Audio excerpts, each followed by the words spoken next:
Alright.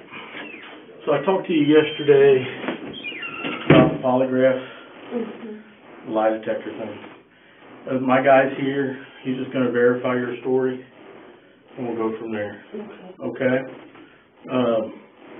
Drink some pop, try to get yourself awake. It's hard, I know. I had trouble getting out of bed. I finally dozed off probably an hour before I was supposed to, hour and a half before I was supposed to get up. But I tossed and turned all night, and I wasn't thinking about anything. I think I was thinking about I have to get back to work, you know, so I tossed and turned all night. Anyway, he'll be here in a few minutes. He's here, but he's over at his across the hall. He'll be right back. Do you know when the lady comes in for the medicine thing? Cause they... Yeah, when you get back, they'll be there. Okay. Yeah, she's in and out there all day.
Good morning. Good morning.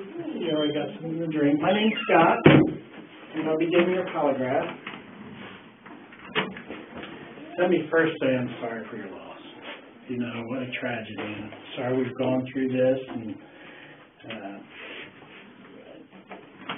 I just can't imagine. I got 3 kids of my own, and I don't know what you're going through, and hopefully we can figure that out together, because obviously this isn't like you. You got 3 kids, so something went wrong, something happened, and my job is to get another statement from you, giving you a polygraph, and hopefully you pass that polygraph. If you work with me as a team, you will, and we can say this is what happened. There's no more need for speculation, because that's what people do in situations like this, is they speculate that maybe there's something more to this. But by working together, you and I will be able to show that no, there's nothing more to this. This is really what happened. Okay?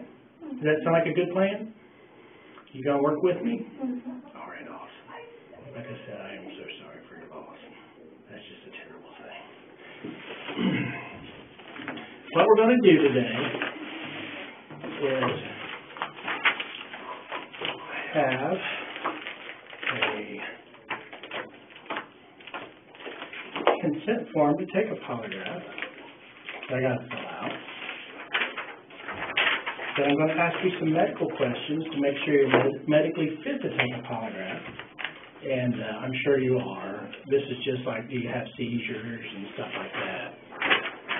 And then we are going to make a detailed statement about what exactly happened. And after we get your detailed statement, I'm going to give you a polygraph on that statement. And the questions are going to be something like, did you purposely leave out any information on your statement? And you'll say no, you'll pass the polygraph, and then we'll be done. Does that sound good? Mm-hmm. Is that a good plan? All right. Okay.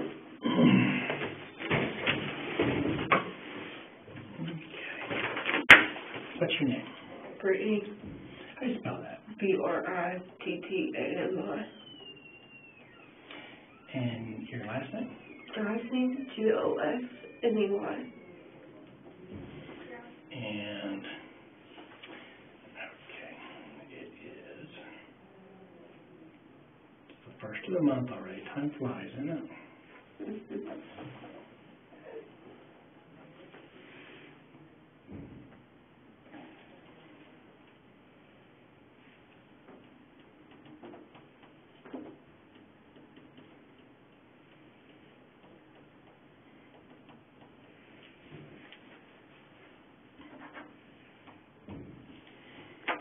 So basically, this will help me in the long run too. Well, it'll help say this is the truth, because you've changed the story a few times. Because we went from he's just missing to Yeah, it's because that's what the other person told me to tell. right. So finally, we'll be able to say this is the truth. You know, she's being honest. She's an honest person. We can trust her. So it'll help that. It'll help get the truth out. Okay. All right? Okay. This says, I, Brittany Gosney, voluntarily, without threats, duress, coercion, force, promise of immunity, agree and request to take a I'm sorry, I got the wrong form. That's for if you want to be a police officer.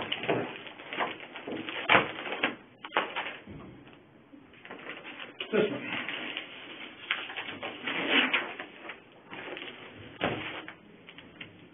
You don't want to be a police officer, do you?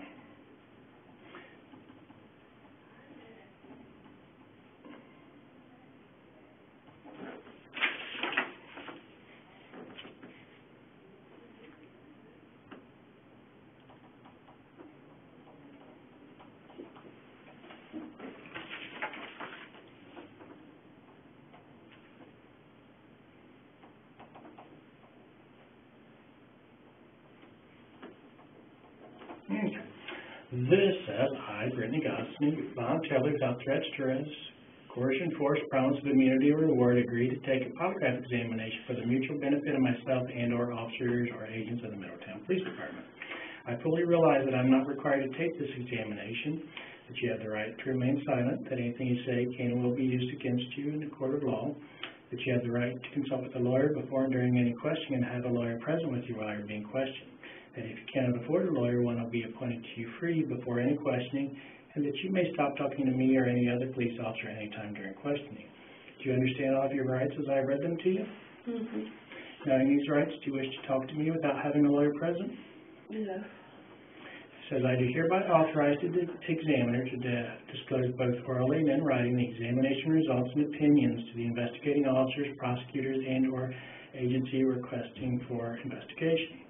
In addition, I also represent that not only am I in good mental and physical condition, but that I know of no mental or physical ailment that might be impaired by this examination. If you do not understand this form completely, do not sign it, but have the examiner explain it to you thoroughly or seek other competent advice.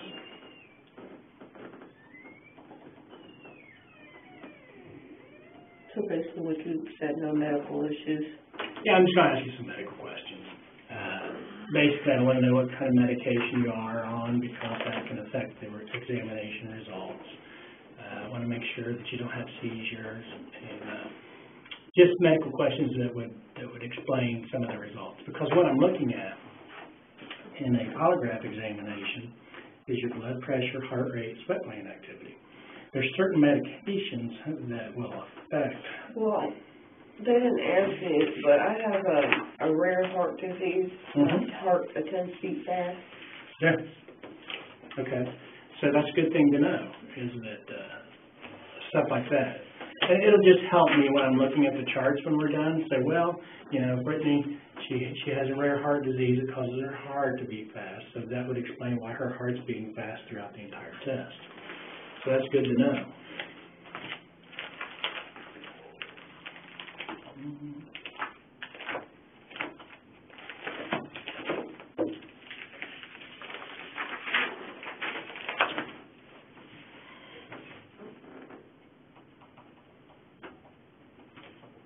Can I spell last name again?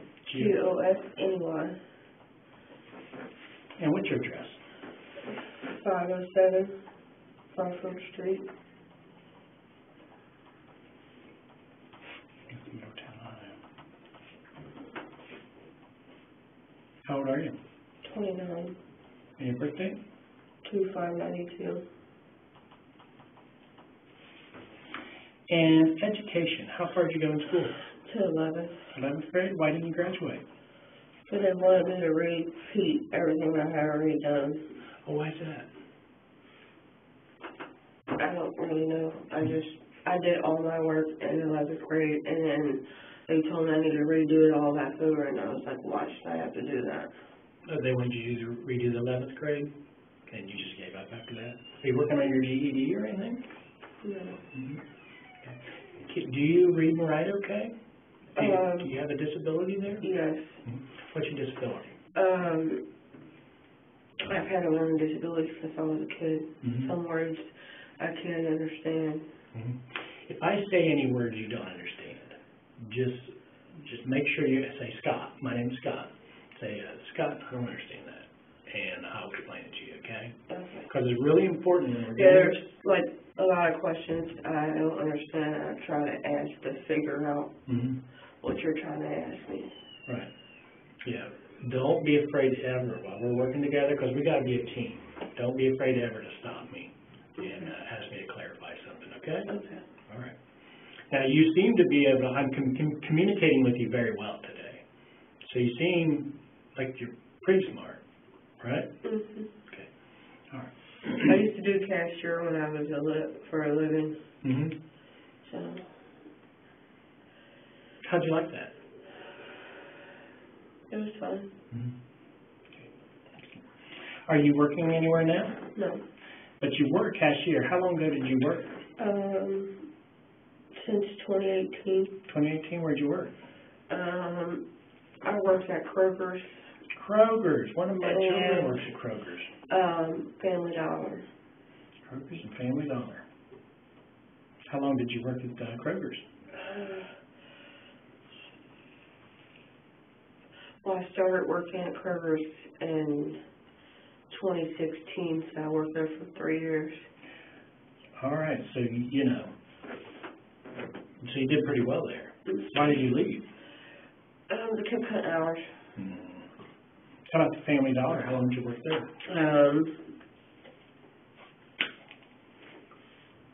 I want to say 3-4 months. Why didn't you like that? The manager was sexual talking to me, sexual following me, showing up at my house. Oh, seriously? Yes. You just left then? Yes. They didn't want to do nothing about it, so I just quit. Are you married? No. Okay. How many children you got? You got 3? I have 4 originally. Well, tell me about that. I was raped when I was a kid, and I got pregnant, and I filed my rights to the state. So you gave up one child then? Well, they told me I would be my best insurance since I was so young. How old were you? 12. Oh my gosh. You've had a kind of a tragic life.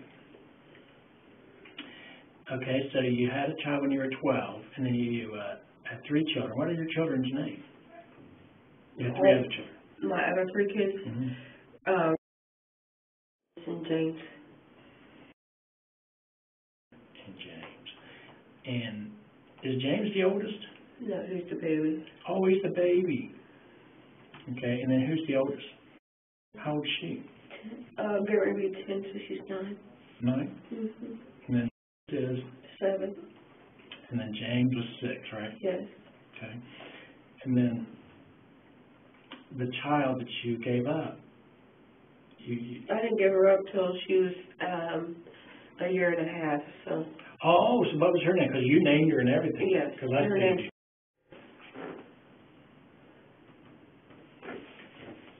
How old is she now? Do you know? 12. 12. Okay. Do you ever have contact with her? I try to. But, like, they upload pictures on Facebook. And how did you get? What was that process? Well, when I was in I was in a group home. Then I went to like individual foster homes. Well, I was working, coming home and taking care of the baby, and going to school all at the same time. Right. And they just told me that I'm too young to even understand how to even take care of a child. Right. So I'm still a child myself, so how am I supposed to take care of another child? And they seen that I was trying my best. Right. But they just broke it down to me and explained, like, you're not going to be able to do this. And so then I signed her over for an open adoption. So that way I would be able to see her still, get pictures, and I've still got nothing. When's the last time you talked to her? Since I gave her up. Oh, seriously? I bet that was difficult. Have you ever had a polygraph operation before? No, I've never been in trouble ever. Polygraph examination. Yeah, that's what the detective said. Detective Hoover said you've never been in trouble before. This is baffling how something like this happens, and that's what we're going to try to figure out together, is how something like this happened.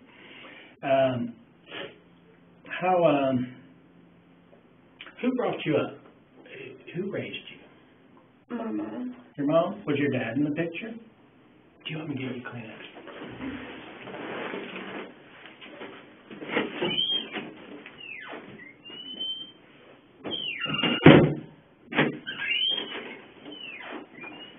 Thank you. My mom was the one that raised me. What's her name? Betty. Gosney? Yes. My dad was there. Well, they were married, and then I don't know how they got the divorce or whatever, but they got a divorce. But they were still married when they had us, me and my 2 sisters. You got 2 sisters? Yes. What are their names? Lisa and Heather. Where are you in the birth order?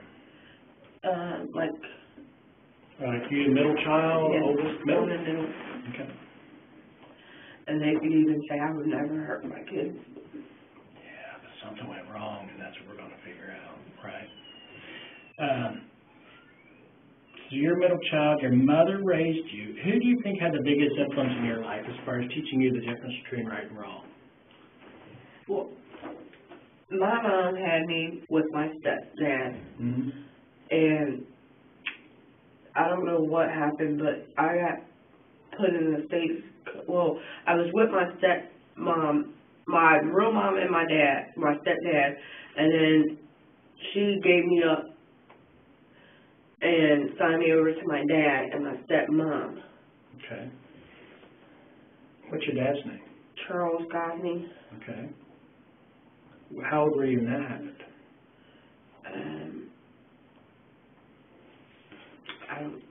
I was little. I didn't. Okay. But yeah, my stepmom and my real dad had let me get raped. Like they were paying this guy to rape. Well, basically they were allowing it. He was paying them money and all to rape me. Did your dad go to prison for that, I hope? My dad's paralyzed. He had a real bad stroke, so. My dad wasn't really there all the time, so it was mostly my stepmom. What's her name? Margaret. Margaret. Did Margaret go to prison? No, didn't do nothing. How about the guy that raped you? Did he go to prison? Yes. At least he went to prison, huh? Is he still locked up? What's his No, name? he just, George. They call him Pete. You said he was just released? I don't know when he was released, but I know he's not in jail anymore.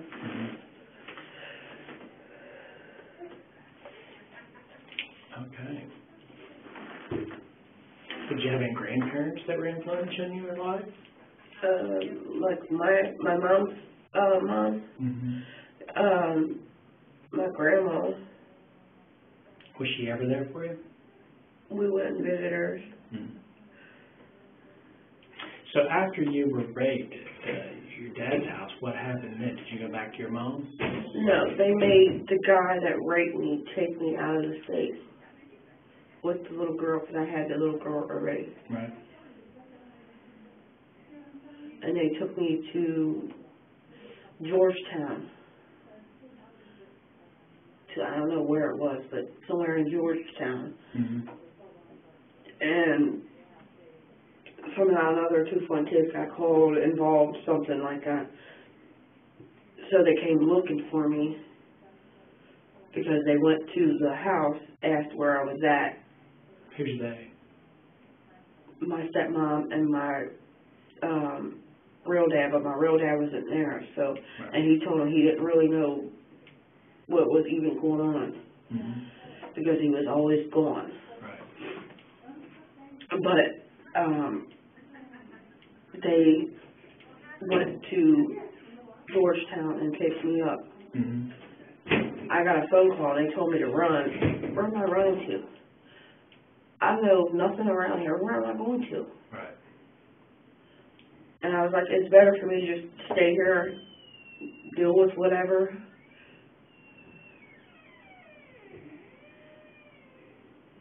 And then I got taken, and then I went to a group home first.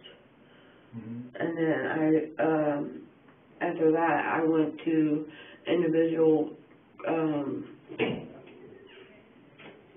houses, individual people that had foster home? Yes. Okay. When you were in the 11th grade and you dropped out, were you in a foster home at that time? No. Well, yeah, actually, because I was in middle of school then. So, yeah. And now you live on Crawford Street. Is that your home, or is that somebody else's home? That's mine. That's in my name. It's in your name. Are you buying? Are you renting? I'm renting it. You're renting? Okay. So, your boyfriend, his name is, what's his name? James, James moved in with you. well, we both was living in a motel Uh-huh. because we both had nowhere to go. Right. So we stayed at hotels because he couldn't see me on the street with the children. Right. So, him and his wife had a big, whatever. Mm-hmm. They basically separated, but they're still married. They're still married.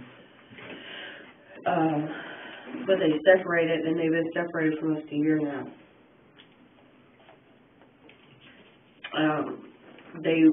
His wife was accusing me and him of doing stuff that we wasn't doing. Mm-hmm.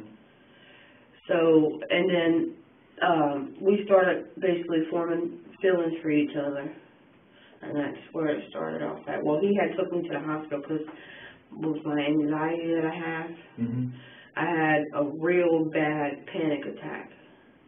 Like, I couldn't sleep. I couldn't go back to sleep. I couldn't do nothing. Right. And my heart rate was just off the charts. Mm-hmm. And I had no choice but to go to the emergency room. And he had went with me instead of my actual boyfriend at that time going with me. Okay. So he kind of stepped in and helped you out through this difficult time. Yes. Right. Okay. Your physical condition right now, would you say you're in poor, fair, or good physical condition? Like, Your health, your overall health. good. Good. I mean, I'm all with the shots. All right. I'm just not took my medicine today and tired. We'll talk about medicine here at the very end. Have you had any injuries or surgeries in the last 6 months? No. Okay.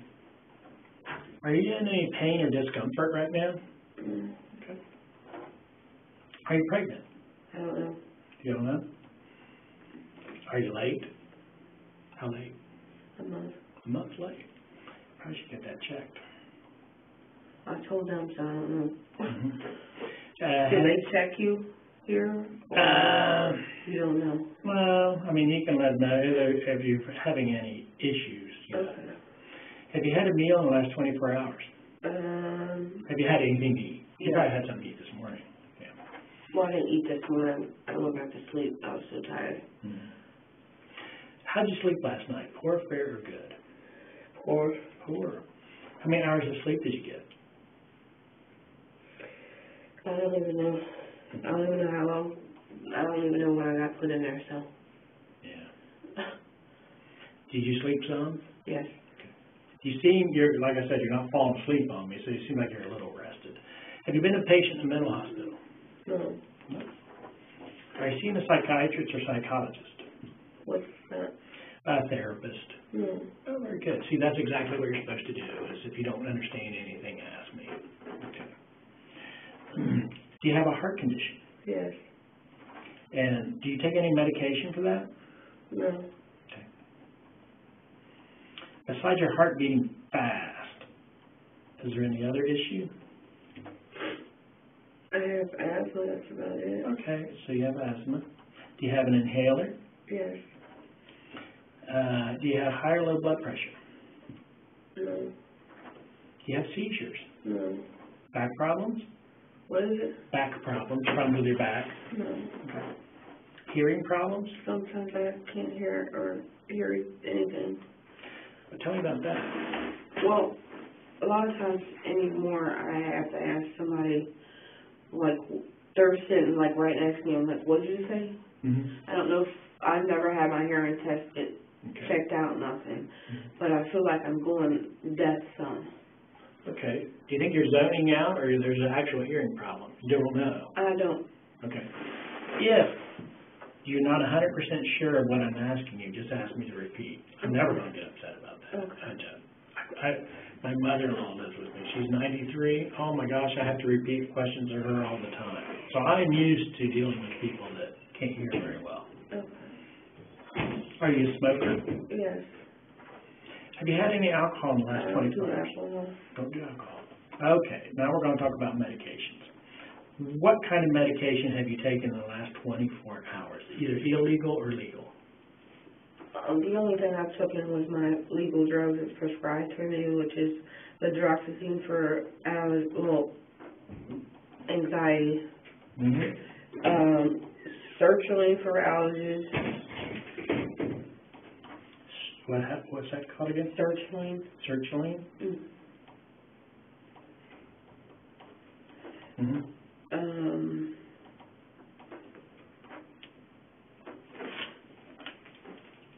Sorry, I'm trying to remember my meds, because it's hard to remember. I take a lot of meds. I take stomach pills. I don't know the name of them. Mm-hmm. I take Singulair for breathing while I'm sleeping. Mm-hmm. And another anxiety nighttime med.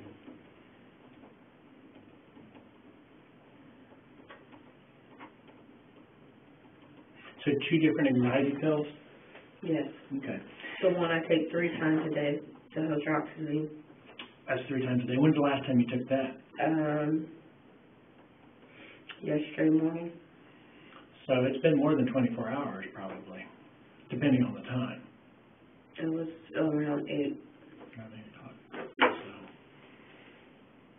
well, it's 8:16 now. So, have you taken any pills in the last 24 hours? Okay. No, they didn't give me nothing yet. All right. You are fit to take a polygraph. All right. Now, let's talk about what happened. And we need to start from the very beginning on this. So, why don't you tell me what happened? I don't want to put any words in your mouth. I want you to just tell a story to me. And then I'll have some questions about that story. Okay. It was Friday going to Saturday morning. Mm-hmm. Me and the boyfriend was having an argument. Mm-hmm. Well, the kids were... And the boyfriend's name is? James. Mm-hmm. Do you want to put his last name? Because they're both... Yeah, better, James. Hamilton. Okay.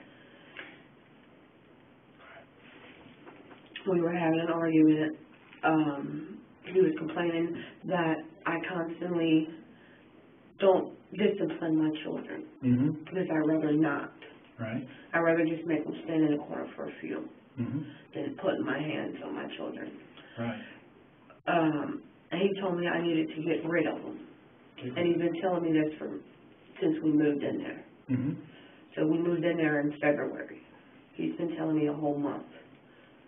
Mm-hmm. He told me he wasn't mentally stabilized to be dealing with children, and I didn't know what he meant. Mm-hmm.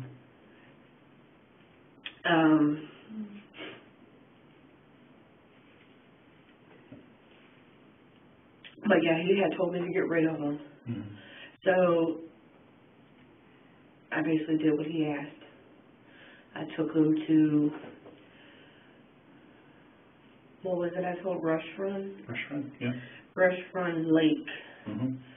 Well, he told me Rush Run, so that's what I typed in my GPS. Mm-hmm. Well, then I had called him and said, I'm lost. Mm-hmm. What am I supposed to do? I'm fixing to come back home. Right. Well, he said, just come back home twice to me. Mm-hmm. Well, I said, you're insisting on me getting rid of them, so that's what I'm going to do for you. Right. Because he said if I didn't do it, he was going to do it. Right. While I was asleep. Okay. So, I took him to Rush Run Lake. Mm-hmm. The 2 older kids had gotten out, which is... All right. James was still in the back seat, Mm-hmm. acting like he was asleep, and he wasn't. All right. I took him out, set him on the ground. He stood up, Mm-hmm.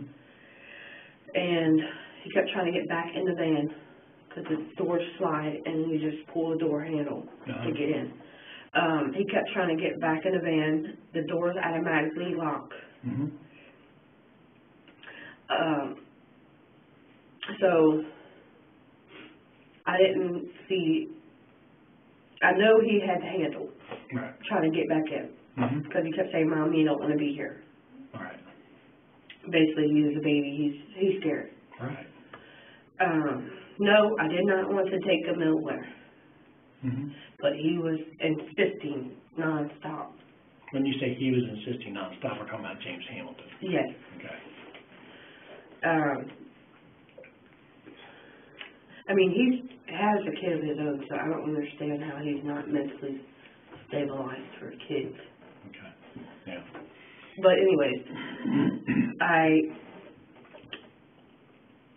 told them to go towards the bathroom, so I didn't run them over, none of that. Right. So I knew where they were at, and I knew they were safe. Well, the elder two went towards the bathroom like I asked, the older two. Mm-hmm. James refused to because he wanted back in the van because he was scared, Mm-hmm. and he didn't want to be there. Right. He had a door handle, and I took off, not realizing that he had the handle, Right. and I didn't take off far. I showed him on the map. Mm-hmm. I didn't get all the way out to the main road. Mm-hmm. But I had dragged him. I heard a little noise. I didn't hear a thump or anything like I ran him over. Did you feel a bump? No. Mm-hmm. Okay. But what I'm thinking is I dragged him, and then eventually I didn't run him over because I didn't hear a thump or like the van lifted up on one side, because I ran over animals that's already dead in the road, Right. so I know what it feels like. Wow. So I didn't feel that when I was driving or anything. So eventually he had to let go of the handle. Mm-hmm. And my daughter said that I didn't run him over, because I asked her, did y'all see me run him over? She said, I seen what you was doing, Mom, you didn't run him over. Right. And he had that door handle. Me not realizing it, I accidentally drug him. And she said, I only drug him she thought it was only a few minutes, because she doesn't know. Right. She said, I drug him for a few minutes, Mm-hmm. and he let go, like he couldn't, basically hold on. Right. Probably because I was trying to hurry up and get out of there, because that's what he told me to do. Right. Because I don't know nothing about driving. He's more experienced than I am. I'm basically a new driver and just started driving recently. How recent? Well, I have my ID, so my actual driver's license. I went to take driver's test, Mm-hmm. and then passed my driver's test and got my license. So you do have your license? Yes. Okay. And you were able to pass the test? How many times did you take the test? I just took it one time that day. So you passed it the first time? Well, the written test? They made me the driving part. Mm-hmm. So They the made written me. part? I passed the written part, I believe. Okay. They made me try it twice. I got it wrong. Well, they did it 3 times. Mm-hmm. I got it wrong twice, and the last time I got it right, because they said you only get 3 tries. And that's the driving part? Yes. Okay. And I got it right the 3rd time. Good job. So, Mm-hmm. yeah. But it's the first time ever I had my license. How long ago was that? I want to say at the end of last year. No, I'm trying to remember. Yeah, because we was in a hotel. It was in December. And you never had a driver's license before that? No, Mm-hmm. never. So you've been driving for 6 months? Yeah. About 6 months, yeah. Mm-hmm. Okay. But we can check that for sure on that. Yeah, you can see it on my ID. So you drove away, then what happens? I pulled out, went to the left, Mm-hmm. went all the way to where there was 2 parts that went like this. Mm-hmm. You can either go this way or this way. There was an arrow, Mm-hmm. a yellow and black arrow sign. I don't know, it was posted right there in front of me. Okay. I could see it with my headlights. Mm-hmm. I went there, I stopped there, I got that far, turned back around and went back. Okay, then what happens? I got almost to where I had dropped him off at, Mm-hmm. and my two older kids were maybe a quarter mile from the entrance of where I put them at. So they had walked about a quarter mile when you left? Yes. After you left, okay. But when I had left, they were back by the Right. bathroom. Right. And I asked them where James was, because I didn't realize that I hurt him Right. or drug him. So I asked him, where's your brother at? I don't know, he's back there laying down. I can't get him up. So I went back to see what happened. Well, my daughter said he was breathing heavy. Because I asked her when she said she couldn't get him up. Asked her if he was breathing. And she said, yeah, he was breathing kind of heavy. He took like 2 or 3 deep breaths. And after that, she said she couldn't get him to wake up, nothing. So therefore, he was dead by the time I got to him. He was no longer breathing when you got there? Yeah. Okay. Then what happened?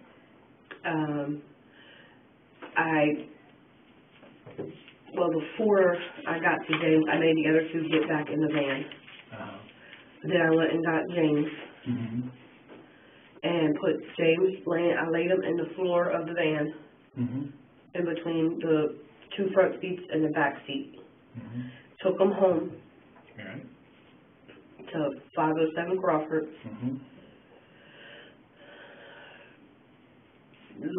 Got the kids out, carried James into the house. James Hamilton already had the door wide open. So I didn't have to pull out a key or anything to get in.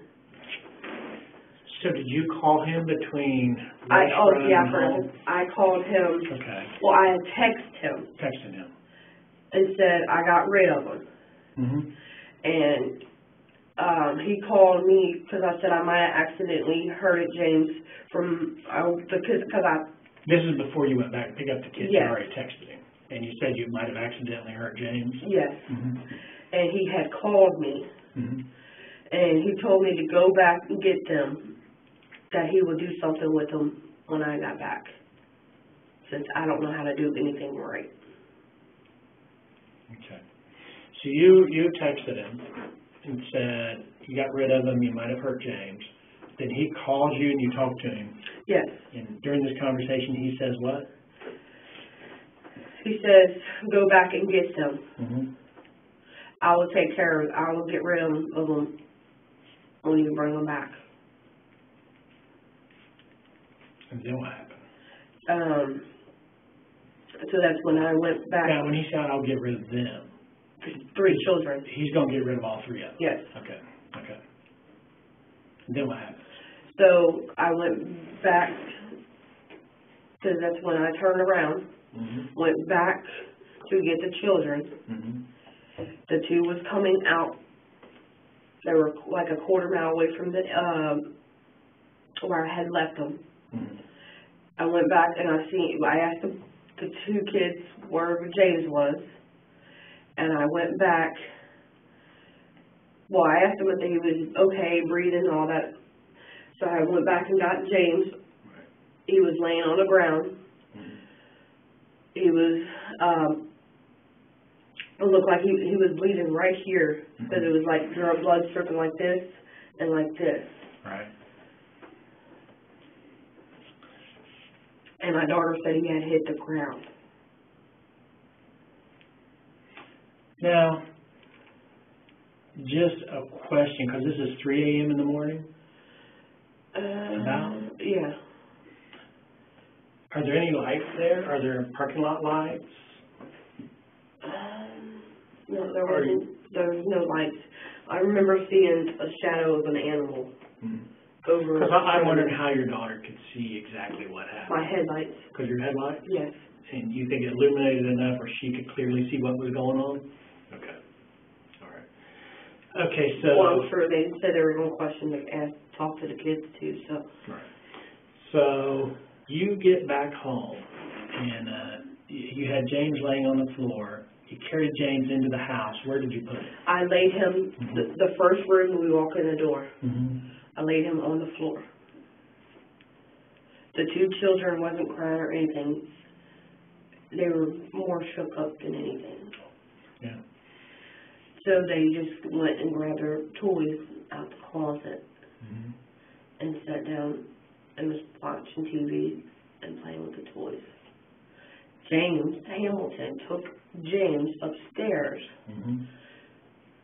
to his bedroom, laid him in front of the side window, and it's, if you go upstairs, there's a straight ahead Mm-hmm. as soon as you go up the steps. Mm-hmm. Laid him by the side window. I told him we need to tell somebody, not just let him lay there. Mm-hmm. Because I've watched the Law and Order shows and all of that. Right. And I knew it wasn't right just to leave him laying up there. Right. Well, he had took him up there. He said we had 2 to 3 days to get rid of the body. Uh-huh. Because I know nothing about dead people's bodies, none of that. So he went upstairs. We had a heat rolling because we were cold. Right. And the children kept saying they were freezing. So we turned on the heat. He went up there and said this is what he told me. He went up there and blocked off the heat. Try to keep it cool in the room Yes. he was in. Mm-hmm. And then, what is today, Monday? Yes. Sunday morning, early Sunday morning, Mm-hmm. well, Saturday night, we went to sleep Mm-hmm. at 10-ish. Mm-hmm. The kids were already asleep at 9-ish. Mm-hmm. We went to sleep. He woke me up at 1, Mm-hmm. told me we need to have this done by 2:30 in the morning. Mm-hmm. Well, we'd be out of here by 2:30 in the morning. Yeah. So we took and drove to Indiana, Kentucky, White River, Lake River, White. You gotta tell me, I can't put words in your mouth on that, so you can just describe if you don't know. Well, it said Cincinnati, You Kentucky. talking about where the detective took you yesterday? Yes. Okay, I know where that is then. It is, 275, from Indiana to Kentucky, Whitewater area. That's right. Okay. I knew it said white. I couldn't remember the Yeah. rest. But we took them there. Mm-hmm. We had to do it twice. Like, we went to do it the first time. He said there was too much traffic. We were going to get in trouble. Right. So he took that next exit, which is Pittsburgh, I think. Mm-hmm. We took that exit, got back on Mm-hmm. the same highway, but going back down. We went to that next exit back down. Okay, now I know from talking to detectives, I think you've skipped over something. And that is, he woke you up, and so we have to have this done by 2:30. When he woke you up, what did you guys do? I woke up and he told me to start getting dressed. Right. Because I was still trying to wake up, function right. And he told me to start getting, well, I went to sleep because I was so tired. I went to sleep with still the sweatpants on that I told them I had on and the pink shirt. So I went to sleep with the same clothes on because I was so tired. I just wanted to go to bed. So he told me to get socks, shoes, and a thin jacket on or something because it was raining. So I did that. He went back upstairs and got James. He carried James downstairs. He went up there and got him, carried it down. Okay. I opened we both went out the door at the same time, but I had opened the door first. Because he told me to open the door, and we both go out at the same time. Me to go to, when you go on our walkway, the front, the sidewalk right there, stand there and look around, see if I see any headlights or anybody out. and kind of glance around next door to see if there's any lights on or anything like that. Right. And he told me to just wave when it was okay. Mm-hmm. So that's what I did, and opened the passenger side back door. Okay. So that's what I did. He laid James in there, and he said he already has a string, well, the rope, not string, the rope and the center block. Well, it was a brick. Well, it was like a big block like this. It didn't have holes in it. He made holes in it. Okay. If it's making any sense. So it's like a paver? Is it square? Yeah. You had to put holes in it? Yes, and Okay.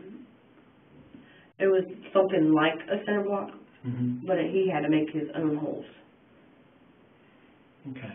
And he had got that. He said he had got that from a neighbor's house over a fence. From over a fence. So is it a tall? It was like this long, How thick was it? and it was like this. Okay. And he had laid. We had to stop the first time. How do you put a hose in it? Do you know? I don't know if he did it on his own. Do you have to use a drill? Well, you don't know. I have no idea. Okay. But I know he said he had to put holes in it. Okay. And then he told me he's got the holes in them now. He had,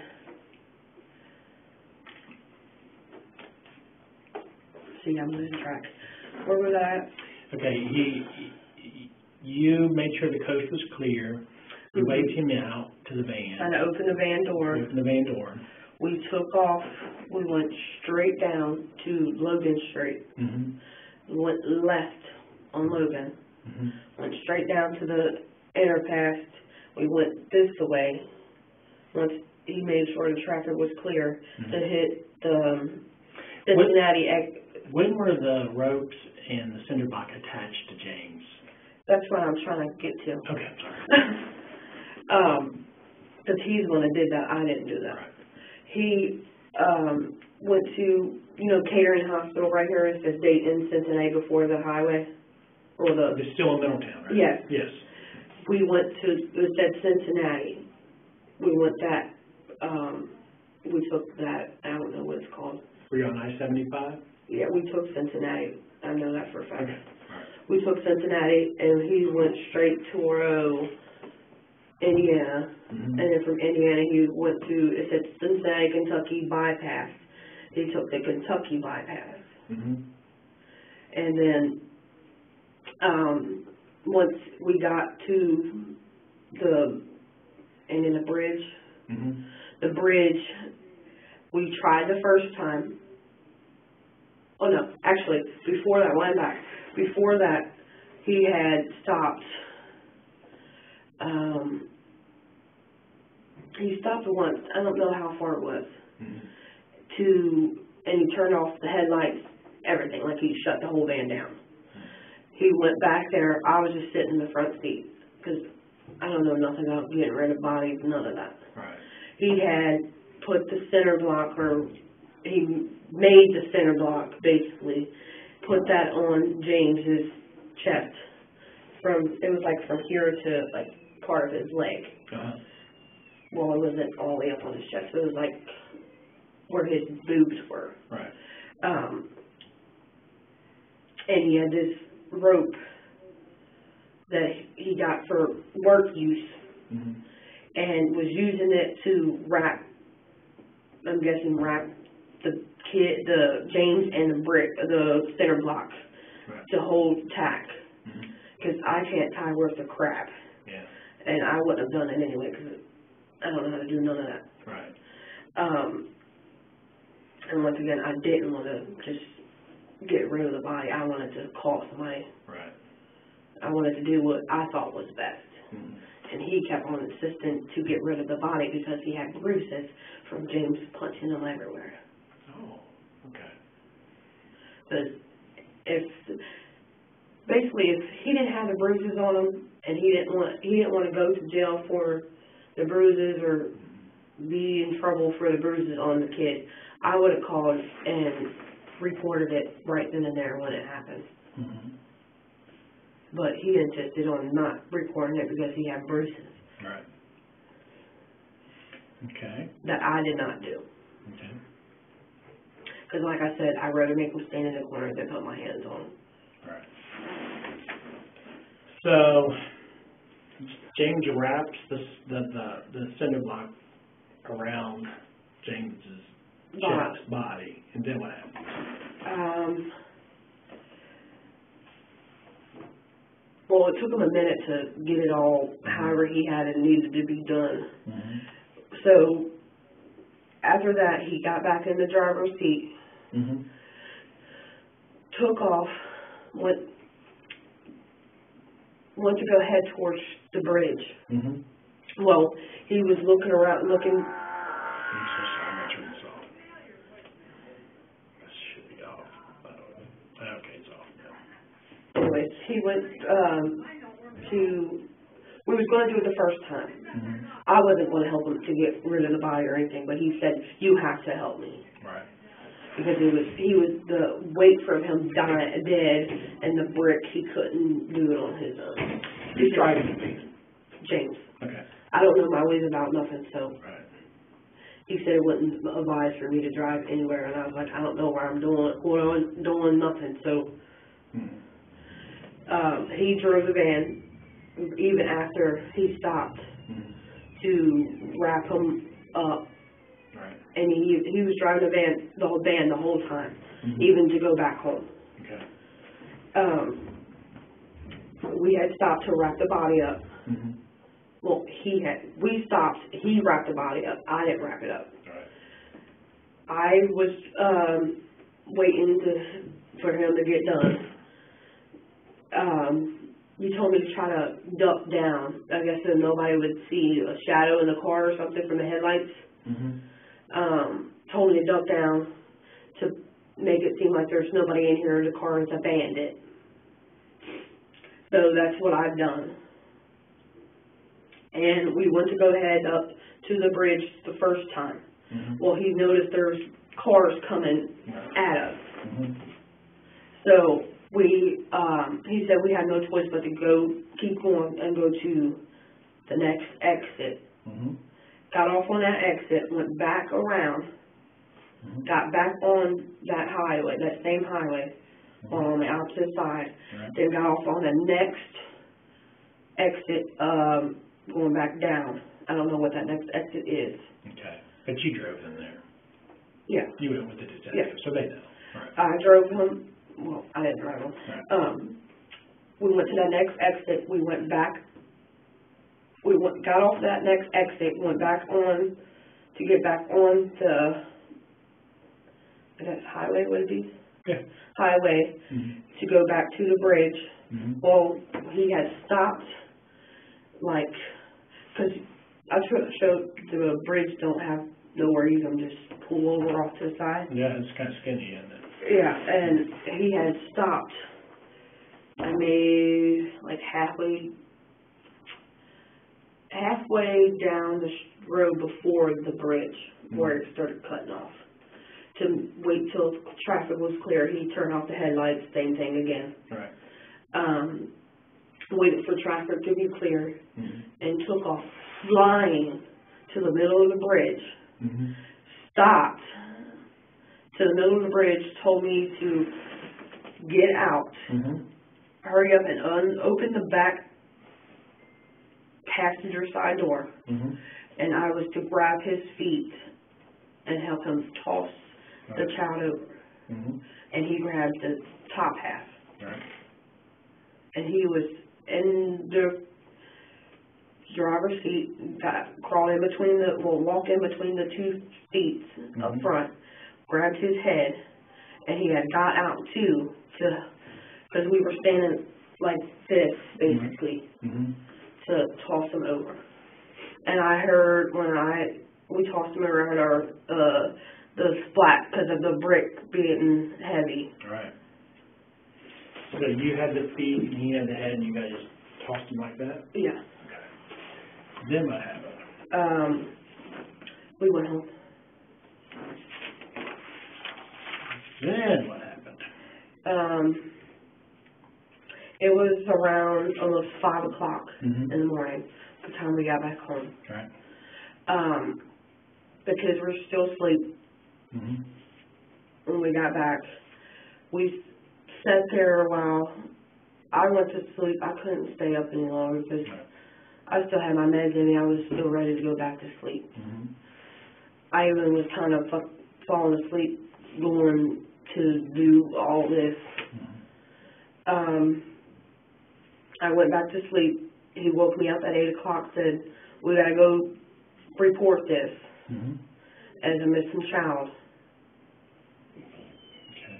So then we came here. Well, he waited an hour to make y'all think that we went looking for him for an hour.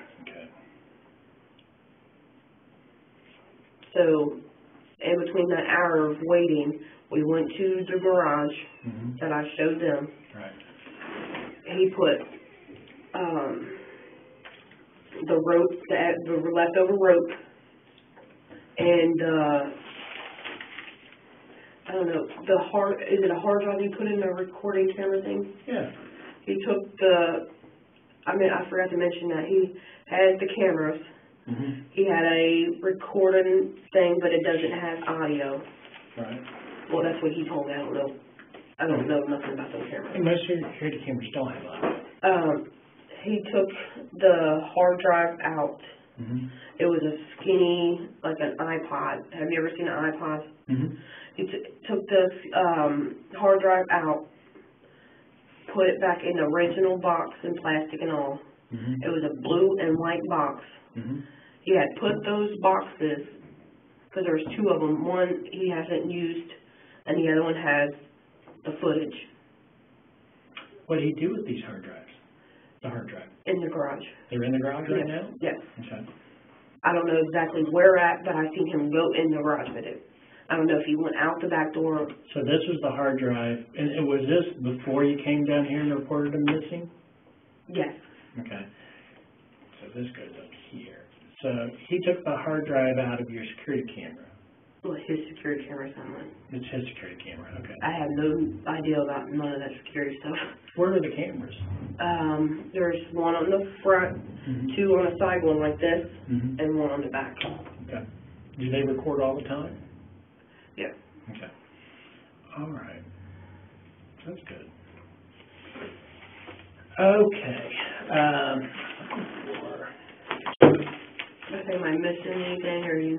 No, I want to know, because I'm trying to think of questions that other people will have, because we don't want people speculating. Because what happens when people speculate, they think the worst. But we just want the truth to be known. The daughter you had when you were raped, her name's, is that right? You gave her for adoption.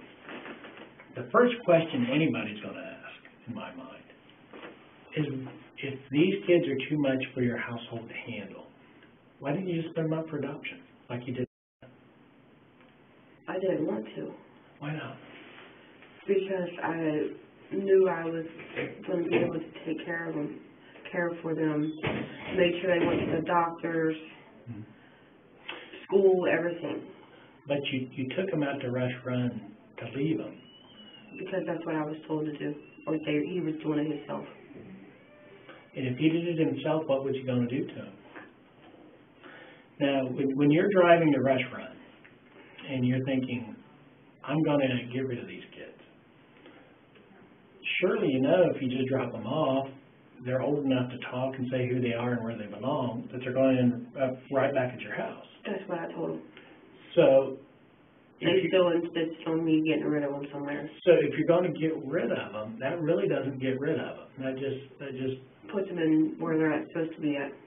Yeah, and you're potentially going to be in trouble for that, for abandoning these kids at Rush Run. So that's not really getting rid of them. What was your plan to do at Rush Run when you got there? What were you going to do? Just drop them off, and I told them to stay in the bathroom so they wouldn't get hurt. Then what was going to happen? In your mind, I was just going to go back home. But these kids weren't just going to disappear. Well, basically, I was going to abandon them. Okay. So, and I didn't want to do that. But they know where they live and everything. They don't know where we live at, but they do know my name. Right. Basically, that's it. They know my name. They know their name.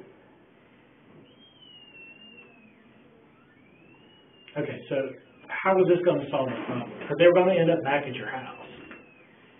How is dropping them off at Rush Run solving a problem? So he didn't have to deal with them? Yeah, but they're going to end up back there. Because somebody was going to find them and bring them home. Yeah, but I took him there so he didn't have to deal with them. Because he said to take them somewhere so he can, because he's tired of dealing with them and me not disciplining them. Mm-hmm. In your mind, what was going to happen at Rush Run when you got there? In my mind, I was just going to drop them off and leave. Because I'm going to ask you, in the polygraph, did you purposely omit any information in your statement? Were you going to kill them once you got to Rush Run? No, I was not. Because you were told you were in the wrong area, right? When you showed up at Rush Run, he tells you you're not in the right place. We had went there before to let the children use the bathroom. So I was confused because there was cars and stuff. You was going back farther. Mm-hmm. And I was confused because I have never been there. Mm-hmm. So, and then he had told me to take them to Rush Run Lake, where I remembered I was at. Why did it matter that you got to the lake? Were you going to drown them in the lake? No. Because, there had been a case a couple of years ago where a lady and took her children. I was going to take them there, leave them there, and then when he was to go to work, I was going to go back to get them. So your intention was not to go to Rush Run and kill them? No. But his intentions, I believe, was if I didn't get rid of them, he was going to... Was he going to kill them if he got rid of them? He's told him several times that he wanted to kill them. Mm-hmm. He couldn't stand them. Do you think he thought you were going to kill them? What did he think you were going to do at Rush Run? He didn't think I was going to do any of it. Mm-hmm. And that's exactly what he told me. He didn't think I was going to take them and drop them off. He thought I was just going to take them, show them, and come back.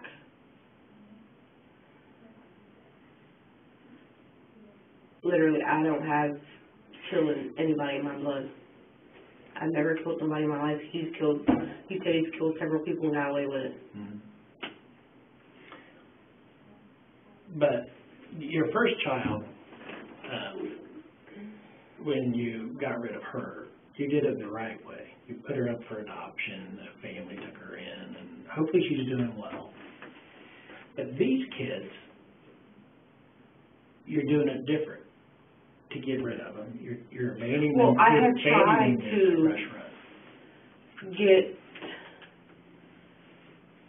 recently, when we was in the hotel, mm-hmm. he had done the same issue, like you need to get rid of these kids or do something with them. I just sat there. Yeah. Ignored him. Right. And he was like, either you get rid of them, I get rid of them, I go to jail, I don't care. Mm-hmm. I've been to jail, I know how it works. Right. I'm ready to rest my neck or be dead. Exact words he said. Mm-hmm. This is when you were living in the motel? Mm-hmm. Okay. And he's been saying it ever since. Okay.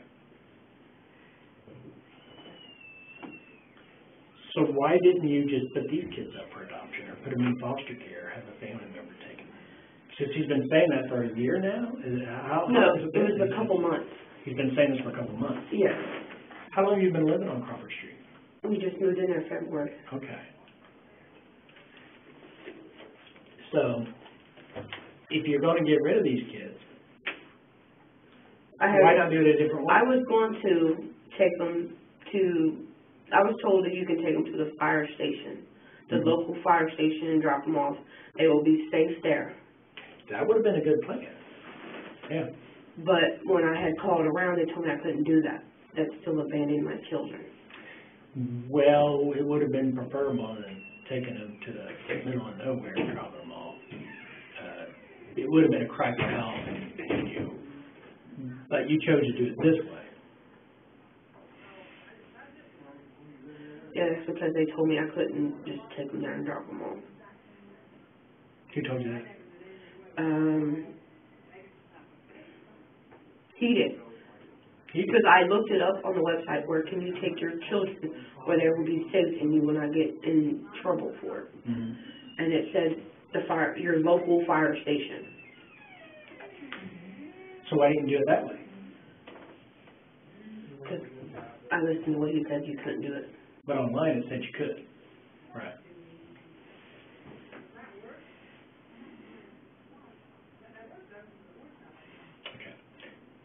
Am I making any sense here? Yeah, but what I want to get over this hump, because I don't know if you see it or not, but I do, and it's just a hump we need to get over. So you decided not to, because of what he said, drop them off at the firehouse, which would have been a good choice. And you decided to take them to Rush Run. But they still would have turned out. They're old enough to know your name, and they would have ended up home. So in my mind, in my thinking, the only way that would have worked is if when you left there they were dead, so they couldn't make their way back home. Well, I knew they were going to make the way back home because I wasn't going to do nothing to them. And why was it important for you to be in the right place? You had to be at Rush Run Lake. Because so any place would have mattered. But any place would have been good. But he was telling you were in the wrong place. Why was it important for you to be in the right place? So I remembered where they were, so I could go back to get them. But when you dropped them off, you really didn't have any intention of going back to get them. You didn't change your mind until after you got to the entrance, or the exit. Well, before I made them get out. Right. I sat there and was trying to, like, should I do this, should I not? Right. Should I listen to him, should I listen to myself? Right. And in that moment, you decided to listen to him and leave him there. Yes. But then when you got to the exit, you went back. But when you originally dropped them off, you had no intention of going back to get them. But you changed your mind. Yeah. When you got, okay. But I was not intentionally taking them there to kill them, anything. All right. I was taking them there, dropping them off. Okay. I knew eventually they were going to come back to me and I was going to get in trouble for abandoning them. Why not just abandon them at the firehouse then? If he convinced you were going to be in trouble for that. He didn't tell me any of that thing. He just told me I was going to, well, after all it was over, he said I was going to jail for the rest of my life. Mm-hmm. When it was all over? Why do you say that? Because surely he thought this plan would work, dumping him in the river and reporting him missing.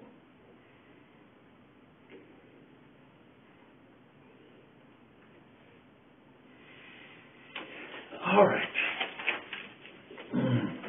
So,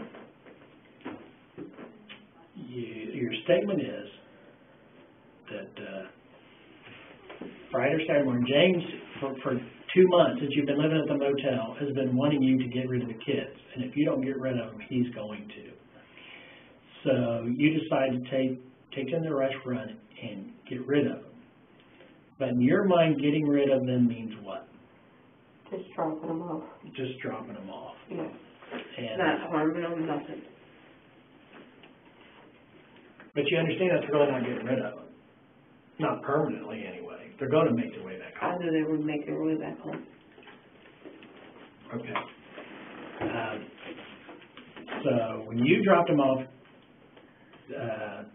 James wouldn't get out of the vehicle because he was pretending like he was sleeping. Because he didn't want to. Right. So you pick him up. Am I okay to drink? Yeah. You set him down. He wants to get back in the van. He says, "Mom, I don't want to be here." Is that right? Yes. And he's holding on to the door. You take off. He falls to the ground, hits his head when he falls. You get to the exit of the park, change your mind, go back. The kids have already walked a quarter mile towards you as they're walking towards the entrance. Mm-hmm. You pick them up, say, "Where's James?" James is heavy breathing. You go back for James. He's not breathing. He's clearly dead. Mm-hmm. You put him in the vehicle. You drive home, and Oh, you first, before you turned around and went back, you texted him and said that you got rid of the kids. Mm-hmm. But then after you and you said that James was hurt. James might be hurt. Right. But then after you texted him, you changed your mind, turned around, and went back. Mm-hmm. Okay. Oh no, he told you twice. Go back and get the kids. Mm-hmm. Because he said, I don't know what I'm doing. I don't know how to do nothing right. So you didn't change your mind. He told you to go back. Yeah. Okay, so you were going to leave him, but he told you to go back because you can't do it right. All right. And I don't know what I'm doing. Okay.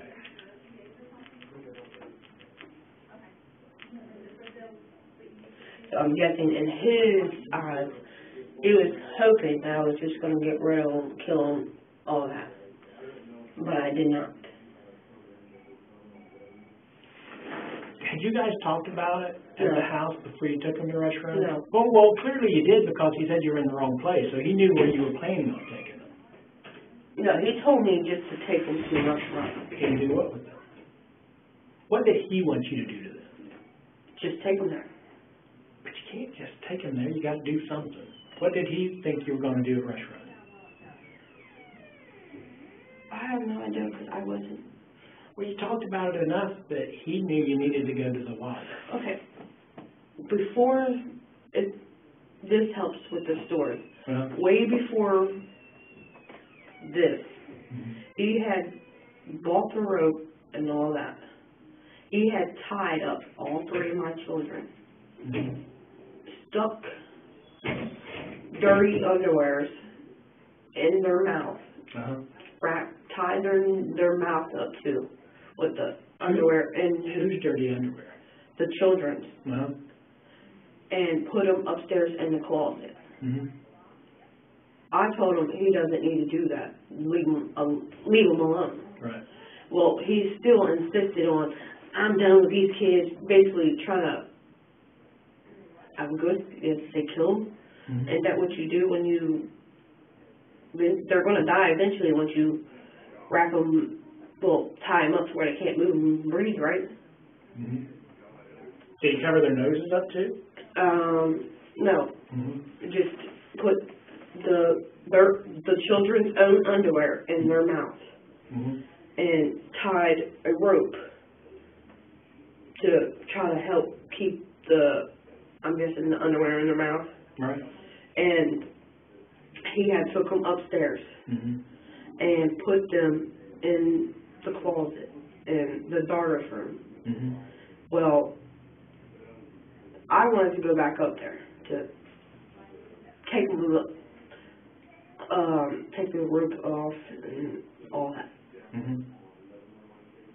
He told me if I was to go up there and take the rope off of them, he was leaving and taking all of them and getting rid of them.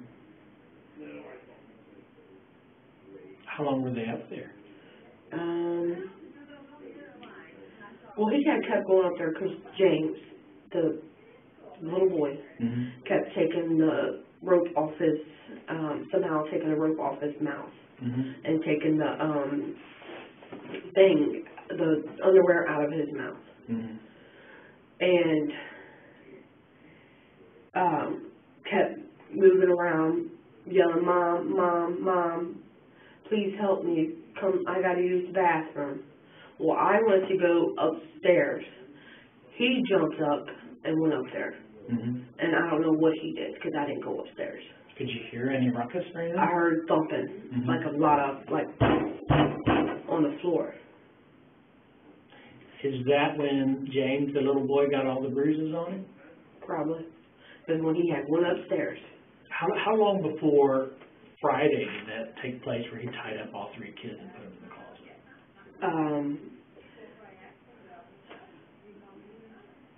Well, I said, I'm trying to give you the right when he did it. I said I did all this Friday into Saturday morning, right? So it was Friday night then. The same? Yes. Okay. It happened right before what we had was arguing, and then he got mad because I wasn't doing nothing, basically. Right. I was just sitting there ignoring him, and letting the children basically stand in corner and do whatever they wanted. He had went and grabbed some rope that he had bought from the Walmart and started tying them up. Is that why he bought the rope, to tie them up? I don't know. He told me it was for work. What'd you do for a living? Electric. He's an electrician? So I don't know if he was maybe any junks here and there. So I don't know if he was using the rope to hold the junk down. I don't know. Right. But he had gotten the rope, and it set around for a little bit, like he left it laying on the floor. I was going to go hide it, but he wouldn't even move, leave, nothing. How often did he work? He was out for the whole week from being sick. Okay.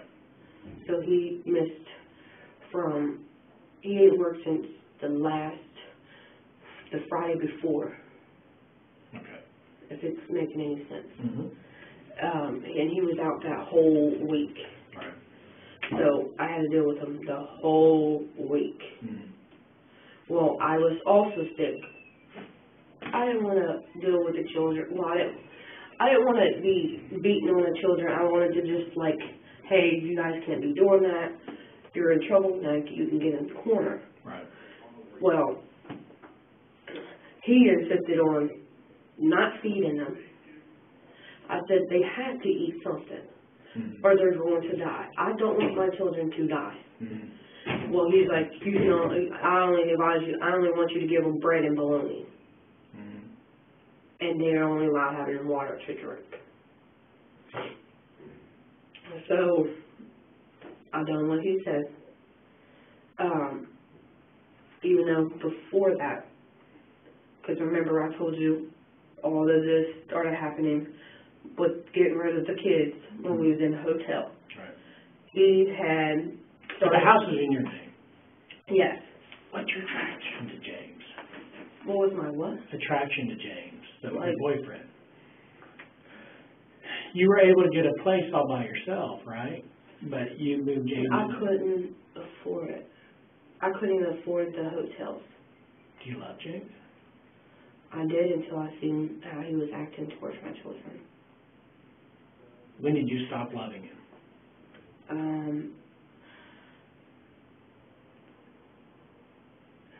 I haven't, well, basically, once he started telling me to get rid of the children, is when my love for him basically started going down.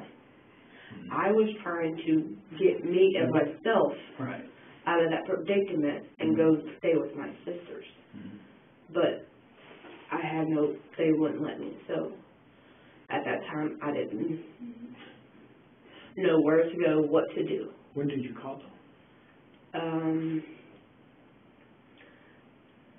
I talked to my sister Lisa a lot about everything that goes on.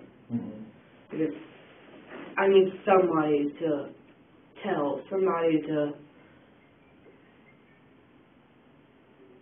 help me, basically. Well, I don't know, not help me, but because I wasn't going to do nothing to them children, but I wanted to tell somebody. So I had the understanding from someone that knew more of right to wrong. Because I don't know how none of the law works, none of that. Like I said, I've never been in trouble, ever. It's not really about the law, it's just about being a loving mother, so... Yes, I didn't... So, you when you're thinking about kids, like, I don't think about, well, is it legal for me to do this to my children? I think more like, is it right for me to do this?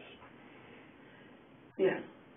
Well, I was talking to her about what was going on while we were constantly arguing. And it was constantly because kids wasn't listening, I wasn't disciplining. And I kept telling him over and over, they're kids. What do you expect children to do? They're not going to listen. I mean, the only thing you can do is make them stand in the corner. Mm-hmm. And I told him, he's like, well, you can spank them, just don't leave a mark. And I looked at him, I'd rather not spank my children. I do not want to leave no marks on my children. Right. I'd rather just stand them in the corner because that don't leave marks. Right? Mm-hmm. Yeah, you're right. So, at the motels when you start complaining about the kids, Mm-hmm. and the house that you got is in your name, how did you get that house?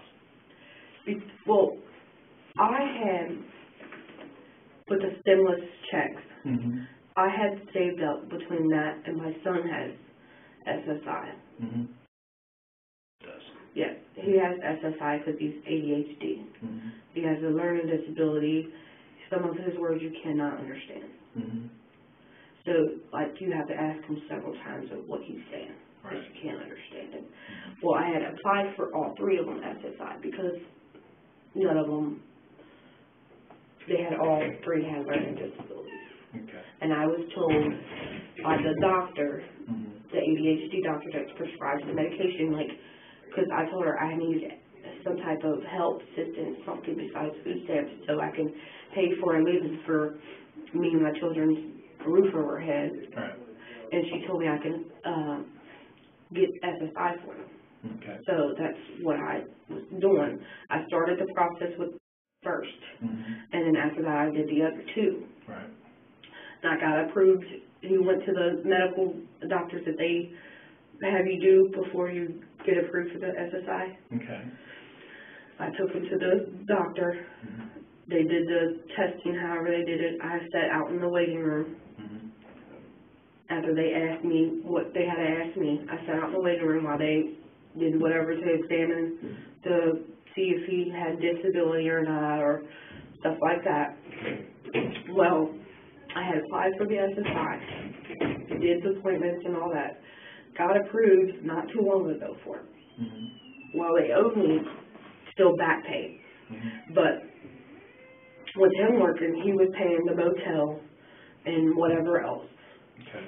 I had the money. I was saving the money from the SSI Mm-hmm. to get me and my children our own place. Right. And basically, I was trying to get away from him, but he just insisted on going to. That he was going to help me Right. pay the bills. Mm-hmm. So that's my intention. What I thought he was just going to do was Right. help me pay the bill, like a roommate type ordeal. You weren't romantically We involved? we still were romantically involved, Right. but I was trying to like give each other a break, if you get what I'm saying, Mm-hmm. to see maybe if that would help our relationship better. So I was saving up money to get us, me and my children, a place to live between the SSI and the stimulus pay Right. that I had got. So I was saving up that money to get us our own place and to make sure we had enough for the rent and maybe half a deposit Mm-hmm. and to get the water and the electric on. Well, the electric is on in his name because he wouldn't allow me to get it in my name because he didn't want me to pay the $175 for the winter rule, whatever it is. Mm-hmm. I was just going to put everything in my name. Right. He insisted on he went ahead of me and put it in his name. Mm-hmm. I was going to put it in my name. But he beat you to it. Yes. Right. So that way, if I did tell him to get out, Mm-hmm. everything would be in my name. I wouldn't have to Right. worry Did about. you ever tell him to get out? No. I eventually, he ruined it once he said, I'm putting the electric in my name. I wanted to just go ahead and pay whatever I had to pay, plus the water and the rent and the deposit, and put it all in my name. Did you owe back electric bill? Was there an Yes. issue? Okay. And I even called around to try to see if I needed help with getting the electric a little cheaper for me. And they told me the lowest they can do me right now was the $175 for the rent rule program and to sign up for the to start payment arrangements. All right, so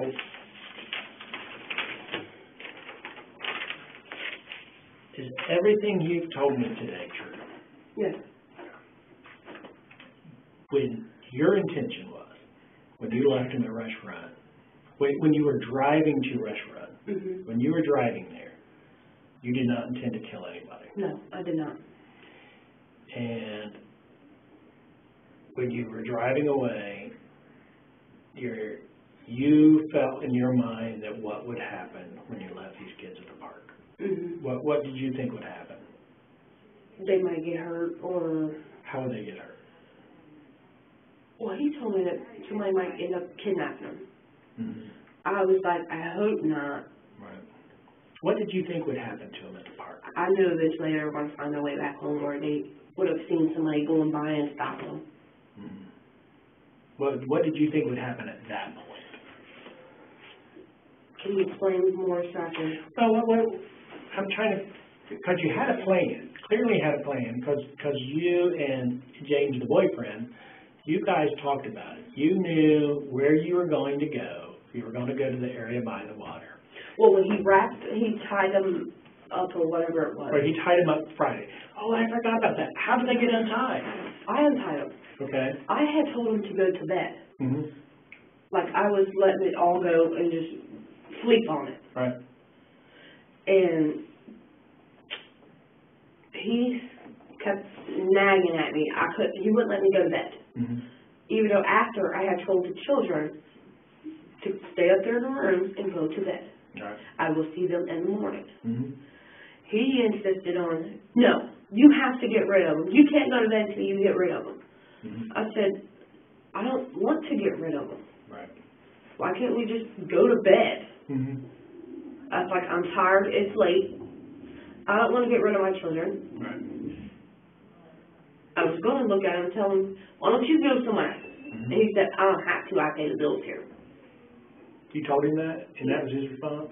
And the only bill he pays is electric. Right. And then I started thinking, like, maybe I should have just called the cops. Mm-hmm. They probably would have made him leave, right? If it was in my name or... Gosh, if we knew what he had done to the kids, tied them up and put them in we would have taken him to jail. That's domestic violence. Well, see, I don't know nothing about the law, Mm-hmm. or I would have done that. Yeah.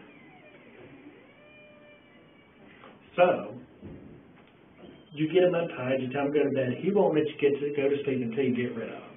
Yeah, they started to go to bed. Mm-hmm. Because I already told them, lay out their bedding, lay down. Right. But I didn't go to sleep. Mm-hmm. Because I was literally getting ready to go. Well, you know, I smoke cigarettes. I told you that. I was going to smoke a cigarette and then go to sleep. Right. Well, I smoked my cigarette and then he went back to started trying to argue with me. I kept trying my best to ignore him. Mm-hmm. And he kept saying, brick walls, brick walls. What's that mean? Basically talk to the wall. Okay. Because I wasn't acknowledging that he was speaking to me. Wow. I was trying to block him out, basically. Mm-hmm. And finally, I just couldn't deal with it. What I should have done was just got up, walked away, and went to bed. Mm-hmm. But I was still trying to enjoy my last cigarette before I went to sleep. Right. And he still wanted to sit there and constantly argue with me. I looked at him a couple times and told him, shut up. Right. Because I didn't want to hear it. Mm-hmm. He told me to make him shut up. I said, I'm not going to put my hands on you to make you shut up. You have the choice to either shut up or leave me alone or else. Right. So then at that time, let me tell you, I'm still trying to wake up. And where was I at? So, you told the kids to go to bed, you're having your last cigarette, you just want him to shut up, and your intention is to go to bed. Yes. Right. And just wake up the next morning and everything be fine. I still have my children. They're alive. They're okay. But he still kept insisting on, you can't go to bed. You need to get rid of them. Right. So I did what he asked, basically, instead of listening fucking into my gut. But you guys had talked about how you're going to get rid of him, because he knew you were in the No, wrong he place. was going to get rid of him before that, on his own. What was he going to do? I- You don't know. I don't know, he just said, I'm going to get rid of these fucking kids. Exact words. How did they get untied from the closet? I untied them.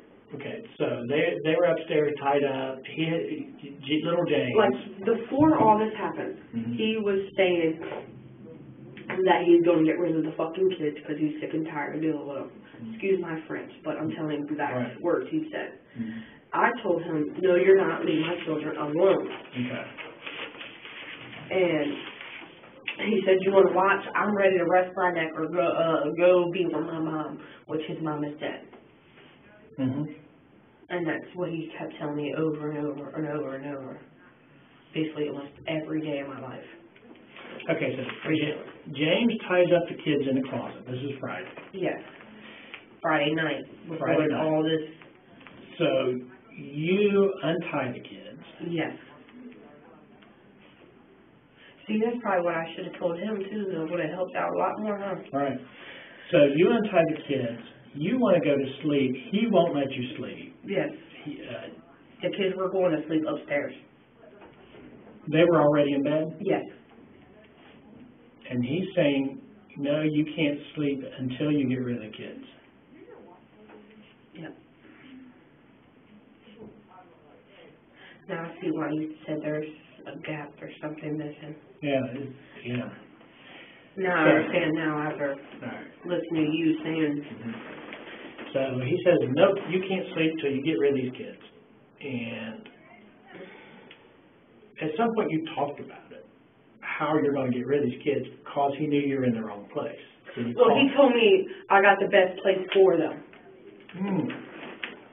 James, Big James, says he's got the best not my place for son. them. Right. And that's when he told me rush, run. I got the best place for you. What did he tell you to do? He said just take them and drop them off. Just take them and drop them off? Because James, Big James, he wants to get rid of the kids for good. He doesn't want them back. I so don't know surely he told you something besides just drop them off. No, that's exactly what he said. I wasn't trying. Actually, this is exactly what he said. Take them and drop them off. I don't care what you do with them. Okay. If that helps too. Yeah. So he's trying to remove himself a little bit. Go there, take them and drop them off. I don't care what you do with them. And I looked at him and said, do you think I want to get rid of my own flesh and blood? And he just said, I don't care, get rid of them, do something with them. And I kept asking him over and over, why should I get rid of my children? At what point, and it might have been way before Friday, at what point did you discuss leaving them at the firehouse? And James, Big James, in the hotel. At the hotel. At the hotel, you'd already talked about getting rid of them at the hotel. No, he had told me I need to get rid of them. So I was thinking of the best way that I knew they weren't going to get hurt or any of that. And you talked about dropping off fires. Why, now, your first child was, right? Yes. Why didn't you talk about just doing it as you did with, because it was 1.5? Well, when I called 2 for 1 kids, I even called them myself. Who'd you call? 2 for 1 kids. 2 for 1? For the children's, well, I don't know if it's called 2 for 1 kids in Middletown or Dayton, because that's where I was at in Dayton. So I had called the Job and Family Services and had asked to talk to someone to go about how to get rid of the children because basically I was concerned about their safety and I didn't want nothing to happen to them. Right. So they told me the only thing they could do was open up a case. I couldn't get rid of them or nothing. And he wasn't for it. Why wasn't he for that? I know he said, no, don't do it. I'm guessing because he thought I was going to be able to just get rid of them, like bandage. Do you know how long ago was that you talked to someone about getting rid of the I'm children? trying to remember the lady's name. She told me the lady's name. Mm-hmm. I had wrote it down too, but I can't go home and give you the paper. Right.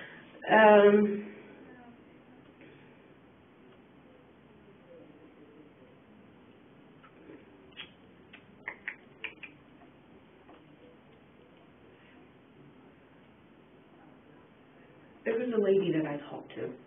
At Family Services. Yes. And you talked to her about?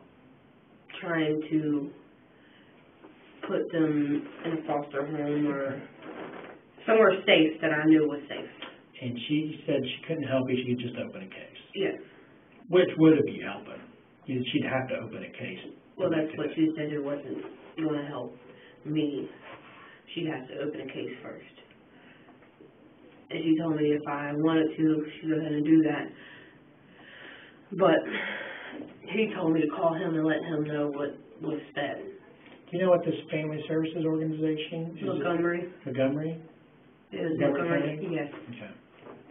Where I got my food stamps from. Okay. And medical.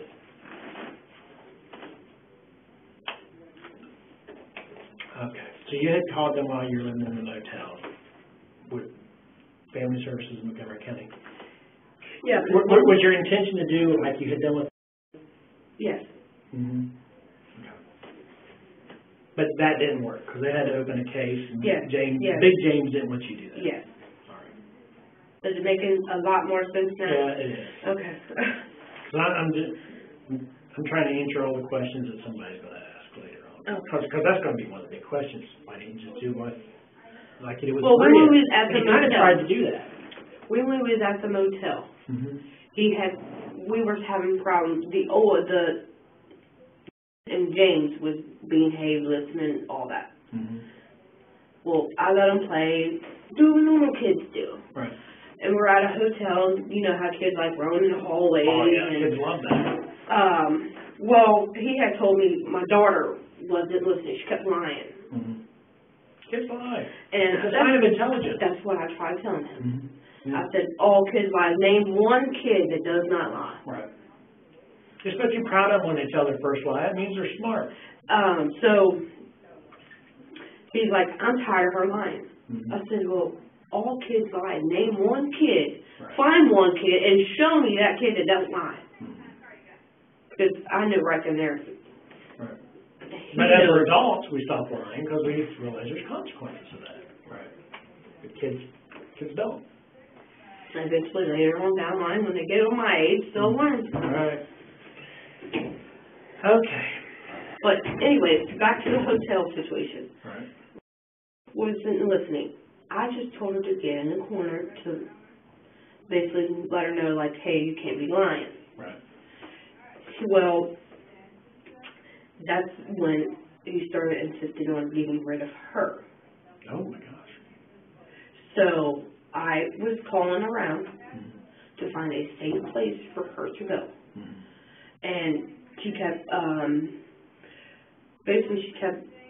he told me she was being unruly. Not following our rules is being unruly is what he said. Mm-hmm. And I kept trying to ask him, like, how is that unruly? Kids are kids. Mm-hmm. Because like I said, I don't know how none of this stuff works. Excuse me. But anyways, he wanted me to get rid of her first because she wasn't listening. The other two was. How did he want you to get rid of her? Basically the same thing he told me before. Get rid of them, drop them off somewhere. I don't care what you do with them. Me, thinking as a mother, right. was thinking the safest place mm-hmm. to take them. And either adopt them out or get myself out of the situation I was in. Right. If that's making a lot of sense to you. This makes a lot of sense to me. It does to me. Because, as I said, I didn't want to harm my children. And as you can tell of me telling you, I was trying to get rid of her the safest way. Right. And then once they told me I had to open a case, that just made me tell me, and then listening to what he said, and her saying it wasn't going to help my situation, What I should have done was asked her, what can I do for me and my children that don't feel safe? And she probably would have gave me a list of places I probably could have went. Oh, yeah, there's a lot of shelters, women's shelters for But people that are in an abusive relationship. Now, when he tied him up Friday, you said even for abusive relationships? in abusive situations, Like what I've been going through? where the kids are being abused. Yeah, my thing was, if he was abusing the kids, wouldn't I be next eventually? You'd think an abusive person's an abusive person. But he hadn't gotten around to abusing you yet. His previously relationship was his wife. They had a daughter. Right. Well, she had a daughter. He was raising her since she was in diapers. Well, in between all that, he was in jail before that for I don't know what, but he had said he was in jail before that. Well, he had got released when, in 2007. And when all the fighting and all that happened, we were living with him.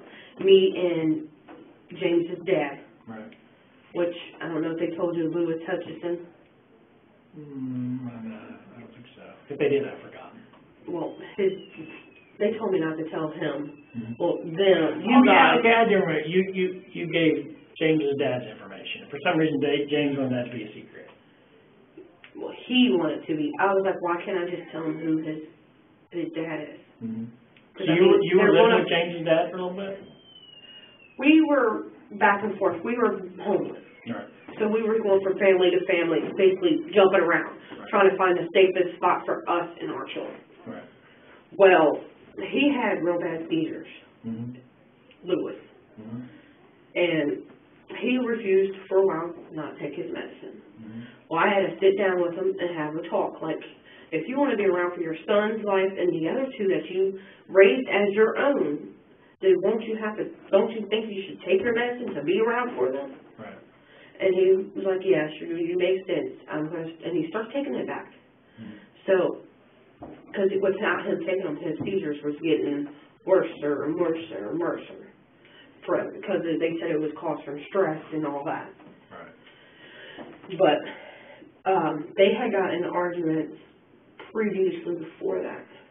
Me and Big Louis, James and his dad. Big James and his dad got in an argument? No, still his wife. Oh, okay. They had gotten in arguments about the same ordeal that I'm going through right now with me and my children. They were going through the same ordeal with their one children, which is named Sarah. And he was beating the out of the mom. James's dad? No. James Hamilton was beating the shit out of his wife. Oh, okay. If it's making sense. All right. Me and Louis wanted to call the cops. Well, he's a convicted felon. He had guns. And he was going to blow all of us. Exactly what he said. I'm going to blow you all away if you call the cops. Well, we was going to call the cops because we were all stuck in this one room and didn't want to come out because he had this gun flopping around. We didn't know what was going to happen, so we wanted to stay in that room because they were towards the back of the house. So we wanted to kind of stay away from the situation, not let our kids seeing people doing this with guns and beating crap out of people. Right. So we try to stay away from it. Well, we kept getting me and James Hamilton kept getting accused of having sex with each other, which we did not until after they kept saying we did. And we moved out and separated. He separated from his wife and I separated from James's dad that I had been with off and on for my whole life. Was James's dad your boyfriend? When I was living with James Hamilton and his wife and his daughter. Okay.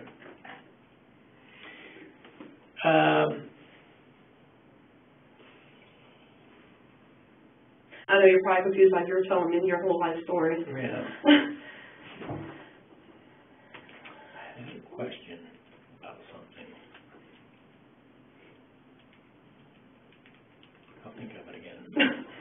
Well, when you think of it, just, Because there's a lot of, hold on, I got that question back. there's a lot of information you're giving me. Well, I don't know what his name was, the detective that I... Detective Hoover?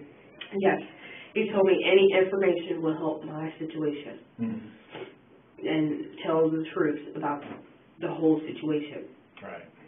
So, he came in here before you came in here and told me to tell you everything, the whole situation of how it all started, which I left that out. So now I'm telling you the whole entire story. So, I know you probably have Big James is James Hutchinson. No. No, James. Big James is James Hamilton. Hamilton. James Hamilton's dad is, what's his name? James Hamilton. You mean my son, James? No, your boyfriend. You're confusing me. Okay. I don't know who James Hamilton's dad is. My son James is named. My son's father's name is Lewis. Oh, so we're talking about Lewis. So your son's last name is Hutchinson. Hutchinson. That's probably where you got confused. Yeah, I think there's too many Jameses. I'm keeping track of it. Okay, James Hutchinson, the 6-year-old, his dad is Lewis, Lewis, Hutchinson. And his middle initial is E, if that helps you. Okay. So you were living with James Hamilton and his wife, Priscilla Hamilton. Priscilla.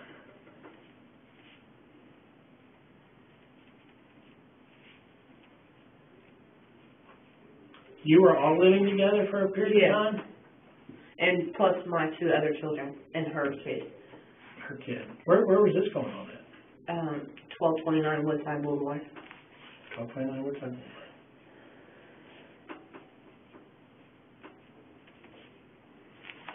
So they have one child, and her name is? Sarah. Sarah. Woods. And then you've got 3 kids. Yes. James. Daphne. Why are you all living together? Because we were homeless, basically, going back. So you and Lewis. Yes. You were living with them. Yes. Because you were homeless. Yes. Okay. All right. I'm clear on that. I remember my question was. Gagging someone, putting dirty underwear in their mouths, and tying it up like that is sort of sexual, because some people are into bondage.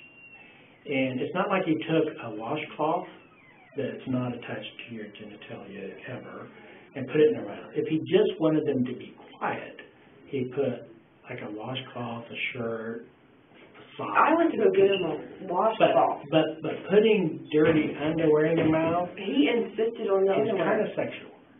Is he sexually abusing these children? Not that I'm aware of. But you see my meaning? Yes. You see where I'm coming from there? Because he's taking something that's touching their sexual organs and he's putting it in their mouth. So some people would see that as a kind of perverted sexual thing. Yes. I don't know. I know nothing about it. My children's never mentioned anything about it to me.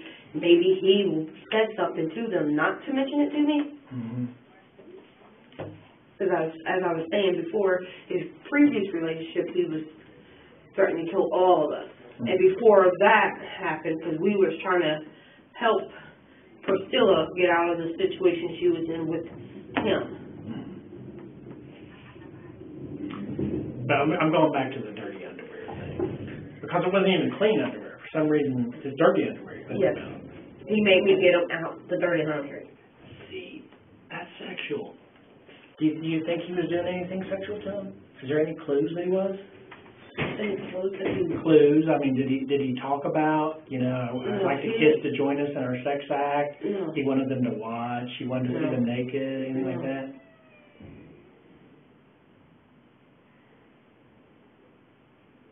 Yeah, I was still trying to figure out why he wanted dirty underwear. Why couldn't you just... Why not clean? Like, he wanted you to get it out of the dirty. Yeah, I was still trying to figure out why dirty underwear too myself. Well, I guess that'd be a question you ask him, huh? Yeah, look at yeah, and the kids, that's something to interview the kids about. Is, did he ever touch him and stuff like that? Were they sexually abused? That is odd. So he's upset. He's tying these kids up. And does he tie their hands behind their backs?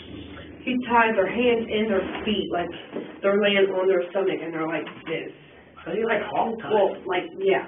What, like their feet are, because...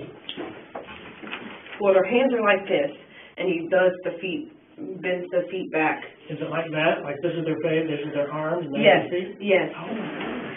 And then the one rope around the mouth.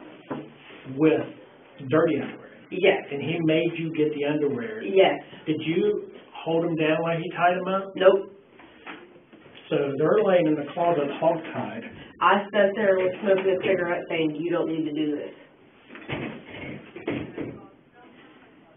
Goodness. And why did you do that? Because you said they wasn't listening. They wasn't listening. And he's fed up with it. Okay, I'm going to have to start my list again. So Friday, he's upset, they won't listen, so he hog-ties them. Mm-hmm. Puts them where? Upstairs. He makes you get out dirty underwear. Yes. Told me to find the most dirtiest underwear ever. Most of theirs. Most dirtiest underwear ever.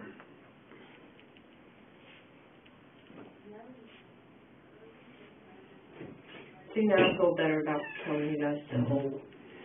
So do you really do that? You go through the laundry and look for dirty underwear? The I dirtiest? just found the closest one. The closest one. I wasn't looking to see if they were dirty. I just grabbed what he said. Okay. Told him to get them out the dirty laundry. Mm-hmm. Find the dirtiest ones you can find. And you give him these dirty underwear and he does what? Well, after he wraps them up, the hands and the feet, Mm-hmm. well, ties them up however he did it. Mm-hmm. He puts the underwear in their mouth after he wraps them up. Okay. Ties them up however it is. That's like, if it's, I want to make sure I'm right on this. That, like I Yes. see this picture. Yes. Their arms are back. Yes. Their knees are bent. Yes. Their arms, and then their hands and their feet are tied Yes. together. Yes. Yes. That's hog tying. Okay. Then what? He sticks the underwear in their mouth, Mm-hmm. and then ties the rope around the mouth to hold the underwear in. Do you put the underwear in their mouth? Nope, I did nothing. Okay. You're sitting there smoking a cigarette, telling him not to do it. Yes. Okay. And Okay. I didn't want to put my hands on him for him doing that because I didn't want to get basically beat Mm-hmm. Okay. or shot because he... Now, how long, I know little James, he gets the underwear out of his mouth a couple of times and he's yelling, Mommy, help me. I got to use the bathroom. I went to go upstairs Mm-hmm. to untie all of them, not just the one, untie all of them. Mm-hmm. And he insisted on, no, leave him be. He jumped ahead of me before I could even get up Wow. because we were sitting on the couch. Mm-hmm. I heard James yelling something. I couldn't make it out. But he had said that when he went upstairs, James said that he was yelling for me to let him untie him and let him use the bathroom. And like I told him, Mm-hmm. you should have never tied him up anyway. Right. He's like, and then that's when I told you, he told me if I was to go up there to untie them, he was either going to get rid of them or I would need to get rid of them. Okay. So did you go upstairs that time? Yes, I sure did. Mm-hmm. How long were they up there tied up like that?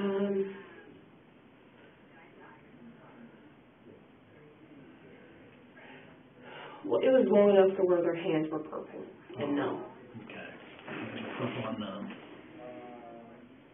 You might be able to see it, my daughter, for instance, and maybe they have the rope prints on their wrist. If you get. Yeah, we'll have to look at that, make sure. They might even still have it on their legs. I'm not sure. Mm-hmm. So you go up there. And that's probably how they said my daughter looked like she had a black eye. Mm-hmm. I really couldn't tell because of lighting. Mm-hmm. So that's probably why she's got a black eye. It's probably he might have hit her for doing something she wasn't supposed to do because he went upstairs several times because he kept hearing noises. Right. I told him to leave them alone. I'm about to go up there and untie them up because they don't deserve this. No. So you go up there and untie him? Mm-hmm. Where's he at when you're untying him? Sitting downstairs on the couch. Mm-hmm. Well, I went to have them come back downstairs this Mm-hmm. week where I knew where they were. Especially after him tying them up, they would probably be scared shitless of what was going to happen to them next. Mm-hmm. So I wanted them to go downstairs and sleep in the living room. Mm-hmm. He looked at me and said, I don't want to see them kids. I don't want to even look at them kids. Keep them the fuck upstairs. Mm-hmm. I said, so they can't even use the bathroom? Because the bathroom's downstairs? Yes. Mm-hmm. And they have to go down the stairs through the kitchen to the bathroom. Well, through the kitchen to the laundry room to the bathroom.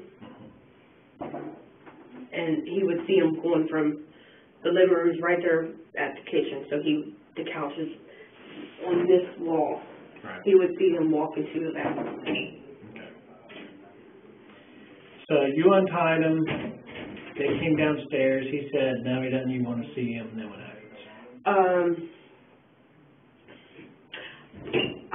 I yelled up there and said, please go to sleep upstairs. I'll be up every so often to check on you guys, make sure you guys are okay. Right. And make sure they were sleeping fine, they wouldn't have nightmares from what had just previously happened to them. Mm-hmm. And make sure they were breathing fine and all that. Mm-hmm. And plus they kept saying, Mom, my hands are numb, Mom, my hands are numb. Mm-hmm. I didn't know what to do. Mm-hmm. He told them just to do this and do this to get the flow back in the... Blood flow back in? Yes.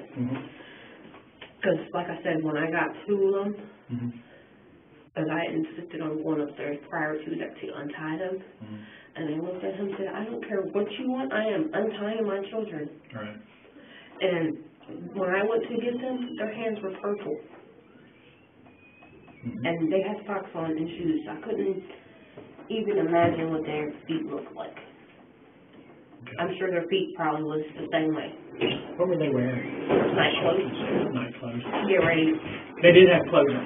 Yes, they had night clothes on. I was going to send them to bed because it was around 8 o'clock at night when it happened. When he started to tying up and, well, actually it was around, I'm going to say anywhere from 7 to 8 because it was getting close to bedtime. They go to bed at 9. Okay. When you untied him, it was about 7 or 8? No.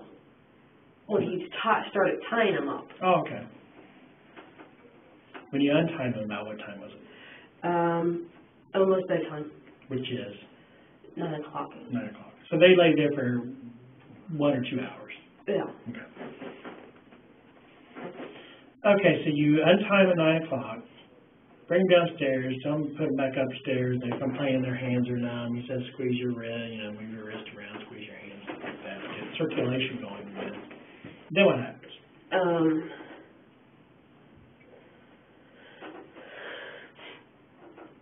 I went to go bring him, I told him to come back downstairs. Because he made him piss himself too. So I made him change. I did what was right. Change your clothes so you don't get raw and all that. I made them change their clothes. Did all 3 of them? Yes. Okay. I made them change their clothes because they had what they had on because we had went somewhere before that to the store or something. And normally I take all 3 of my children with me. All right. To go to the grocery store, doctors, whatever, unless they're in school. Because I felt more safe when they were with me than leaving them alone. And especially after me telling you, you see why I'd rather keep them with me. Right. But, and plus with me being raped, so I learned not to leave anybody alone. Right. Well, especially a little child alone. Exactly. So even when I went to go do laundry, I took him with me. Okay. And when he did want me to leave him at the house, I tried to hurry up and get what I had done. Needed to get done and get back. Sometimes he did want you to leave the kids at the house? He told me they don't deserve to go outside. And Or they don't deserve to go nowhere. Okay. So sometimes he would try to get you to keep the kids with him alone. Mm-hmm. All right. When you left them alone with him, when you got home, They were still the same way we're at. they were still, In the corners. they'd be in the corners? Would they be wearing the same clothes? Did you notice anything unusual when you got back? To be honest, I really didn't. You didn't? Okay. I didn't even think about it. All right. Because of the dirty underwear thing. Yes, I didn't think about it. Okay. So, they cleaned up because when you untied them, they pissed themselves, and All three of them pissed themselves. all three of them. Because like I said before that, James was asking to use the bathroom. Mm-hmm. And then the other two, I guess since he told him no, Right. the other two didn't even They're bother. gonna ask. Right, because why? Because James didn't get to go. So why would they get to? All right, so, the other time they came downstairs, he said, no, he doesn't even want to see them. They go back upstairs. They didn't even get the chance to come downstairs. Oh, they didn't even make it downstairs. They were still changing their clothes. Okay. So they didn't get a wash off even, because you don't have any water upstairs. No. So they I wanted them to get the clothes Okay. and at least get a rag, something, Mhm. let me wipe them off All right. until the next morning to Mhm. get a bath. Mm-hmm. And he wouldn't even let me let them downstairs, even this. You must let them downstairs. So you cleaned them up the best you could upstairs. Yes. Okay. So they get cleaned up as best they can without soap and water, and you leave them upstairs to go to sleep around No, I let them upstairs to get dressed in their own rooms. in their own rooms. Okay. So they left the clothing upstairs, Mhm. and they were still upstairs. So I went downstairs and got some water on a rag Okay. and started trying to wipe them off Mhm. to get the urine Right. off of them. Mhm. Because I know personally, I'm a female, I don't like to be wet, Right. It's a Nobody does. and I damn sure don't like to smell like piss. Mhm. Okay, so they clean up in their own rooms, they change clothes, you come back downstairs, And sat on the couch, sat on the couch. I lit the cigarette, started smoking a cigarette, was watching TV, trying to drown him out, Right. trying to block him out. And he's saying brick wall, because you're a brick Yes. wall. You're just Yes. not responding. Okay. And then what happens? That's when he said, I don't want to fucking see them, I don't even want to fucking look at them. So, I said, so you want him just to stay upstairs, not even come downstairs? So, I was hoping, for the kid's sake and my sake, that he was going to work, because sometimes he works Monday through Sunday. Mm-hmm. I was hoping for our sake that he was going to go to work that next morning, Right. because I was not going to leave him upstairs. So you were hoping Saturday morning he'd go to work? Yes. Okay.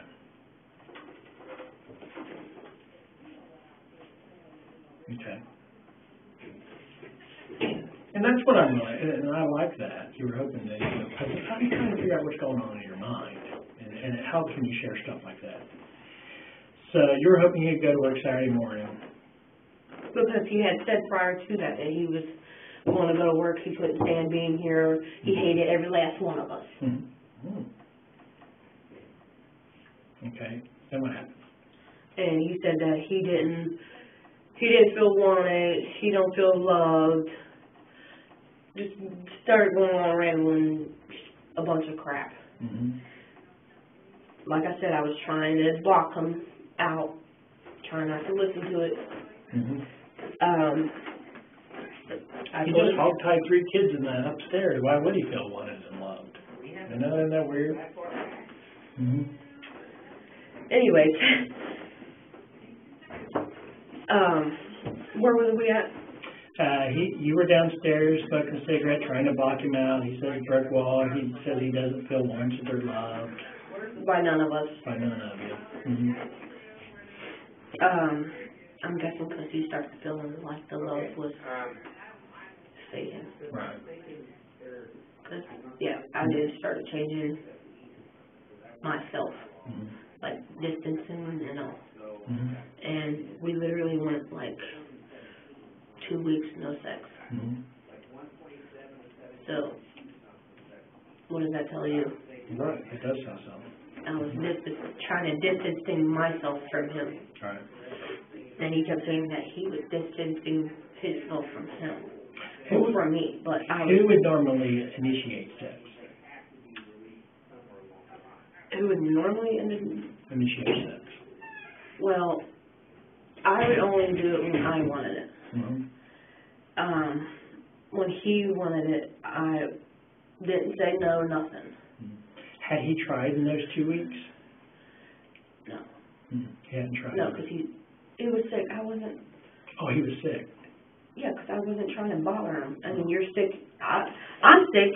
When I was sick, I didn't want to be bothered. I didn't want to be fucked with. I didn't want nothing. I just wanted to be left alone, peace, quiet, loving on my children, and at that. What a mom does. All right. So, anyway, at this point, he's feeling sorry for himself.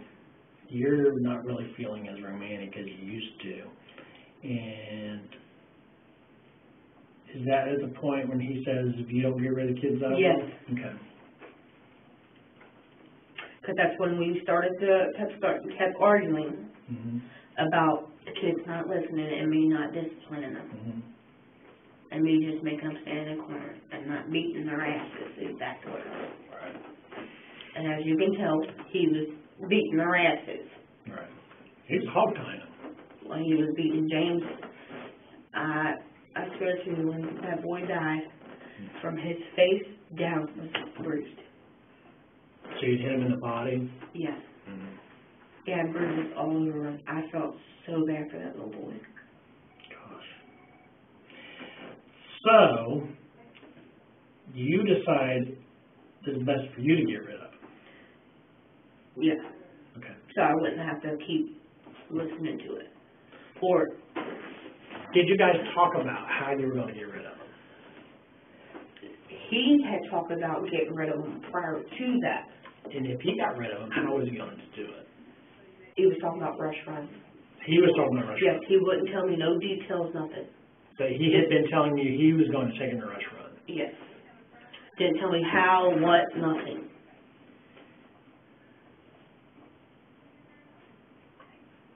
Have you ever been to rush run before? Once. And that was only because he has a friend named Dean and Ashley that lives out there, and that was the closest bathroom for the kids. So you just went there to use the bathroom? Yes. How long ago was that? It's been a while. That's why I said I didn't know I was lost. Remember? So when you were lost out there, you were at the wrong place.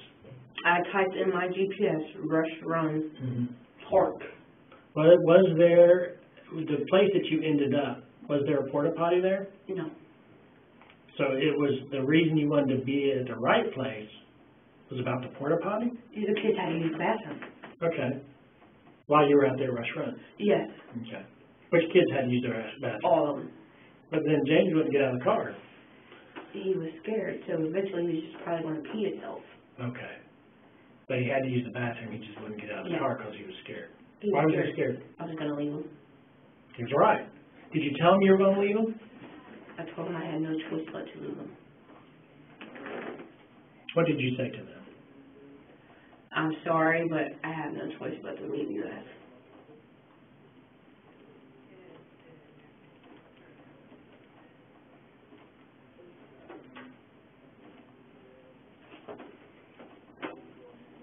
What did they say?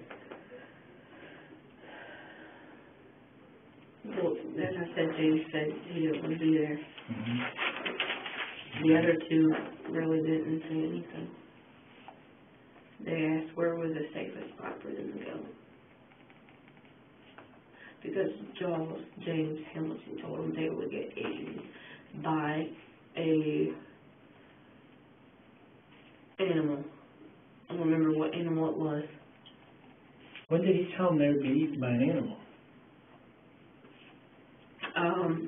He told them that when he started saying he was going to get rid of them and take them to the restaurant. So he was telling them... Yes, he said all he can do is just leave them there or tie them up to something and leave them there and let the coyotes eat them. Coyotes eat them. And as I was saying, I didn't want nothing to harm them, hurt them, nothing. So James Hamilton was telling them that he was going to take them to a restaurant, tie them up, and let the coyotes eat them. Yes. Okay. So you took them to a restaurant instead. Yes. And why not just let him do it, be the bad guy? Why did you do it? Honestly, I wasn't even thinking right nothing. Did you think coyotes would eat them? I was hoping they wouldn't. I don't know nothing about coyotes either, so. But you knew it was a possibility that coyotes would eat. He told everybody the coyotes are going to eat me too. Would eat you too? Yeah. Why would they eat you? I don't know. So he told me they'll even eat me. I don't know if he wanted me dead too or what.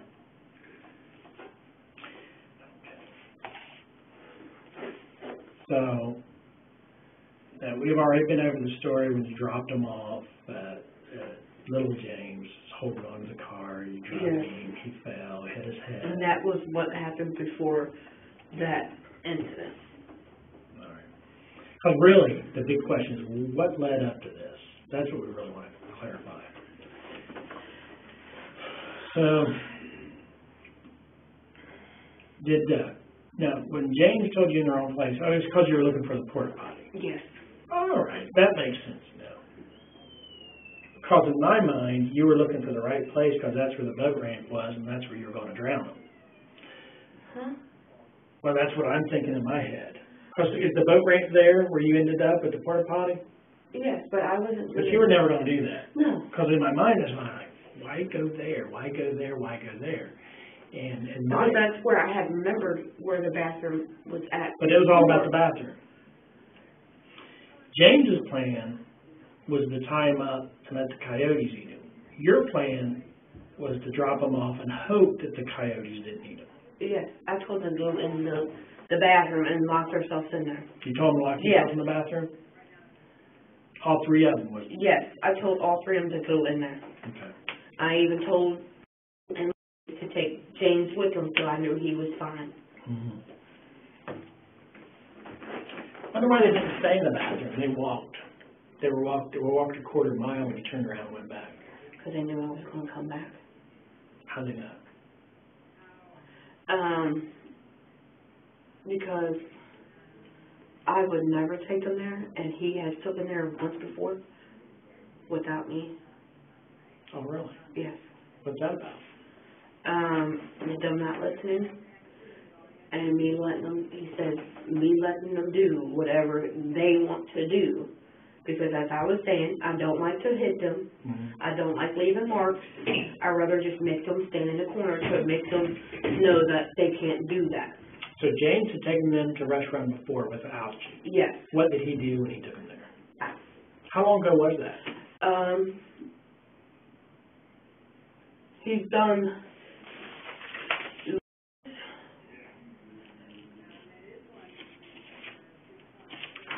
Actually, I started when we was at the hotel. At the hotel. And he would do it late at night when nobody was, well, when he thought nobody was up. Late at night, he took them He took all three. He's taken all three of them before. Would they take them separately or Yes, together? separately. So one by one, he has taken them all to Rush Run at some point. And had brought them back. What would he do to them once he was at Rush Run? I don't know. See, that makes me go back to the dirty underwear in the mouth thing. Is he doing sexual things to him at Rush Run? I don't know. I really don't know. That he would take all of your I children. tried asking him, why did you take them there? And I was planning on to get rid of them. Mm-hmm. Exactly all he said. Did any of the kids... And he would call me, and I'd tell him to bring them back home. Right. How long would he be gone with them at a time? Well, at that time we were staying in Dayton, so however long time it took several hours, I know that, from Dayton to all the way to that same area. And that's the same area he would take them to any other time. Well, that was the same area we had stopped all together to use that bathroom. Was there ever an issue where the kids came back and later they got a urinary tract infection or My blood? daughter has a lot. She gets a lot of urinary tract infections. Does she get blood in her underwear? I haven't seen no blood. How about the boys? Would they ever complain about being injured or their bottom hurting? No, just James, he has stomach issues. Mm-hmm. He was constantly, like if he drank too much juice, like the sugar was bothering his stomach really, really bad. Mm-hmm. And I had took him to the doctors, and they said it runs in the blood of the family because his dad, James's dad, Lewis, has the same issue, and Lewis's dad has the same issue. Like it runs, get what I'm saying? Mm-hmm. It runs down the whole entire family. How often would he take the kids away for hours at a time and go to Rush Run?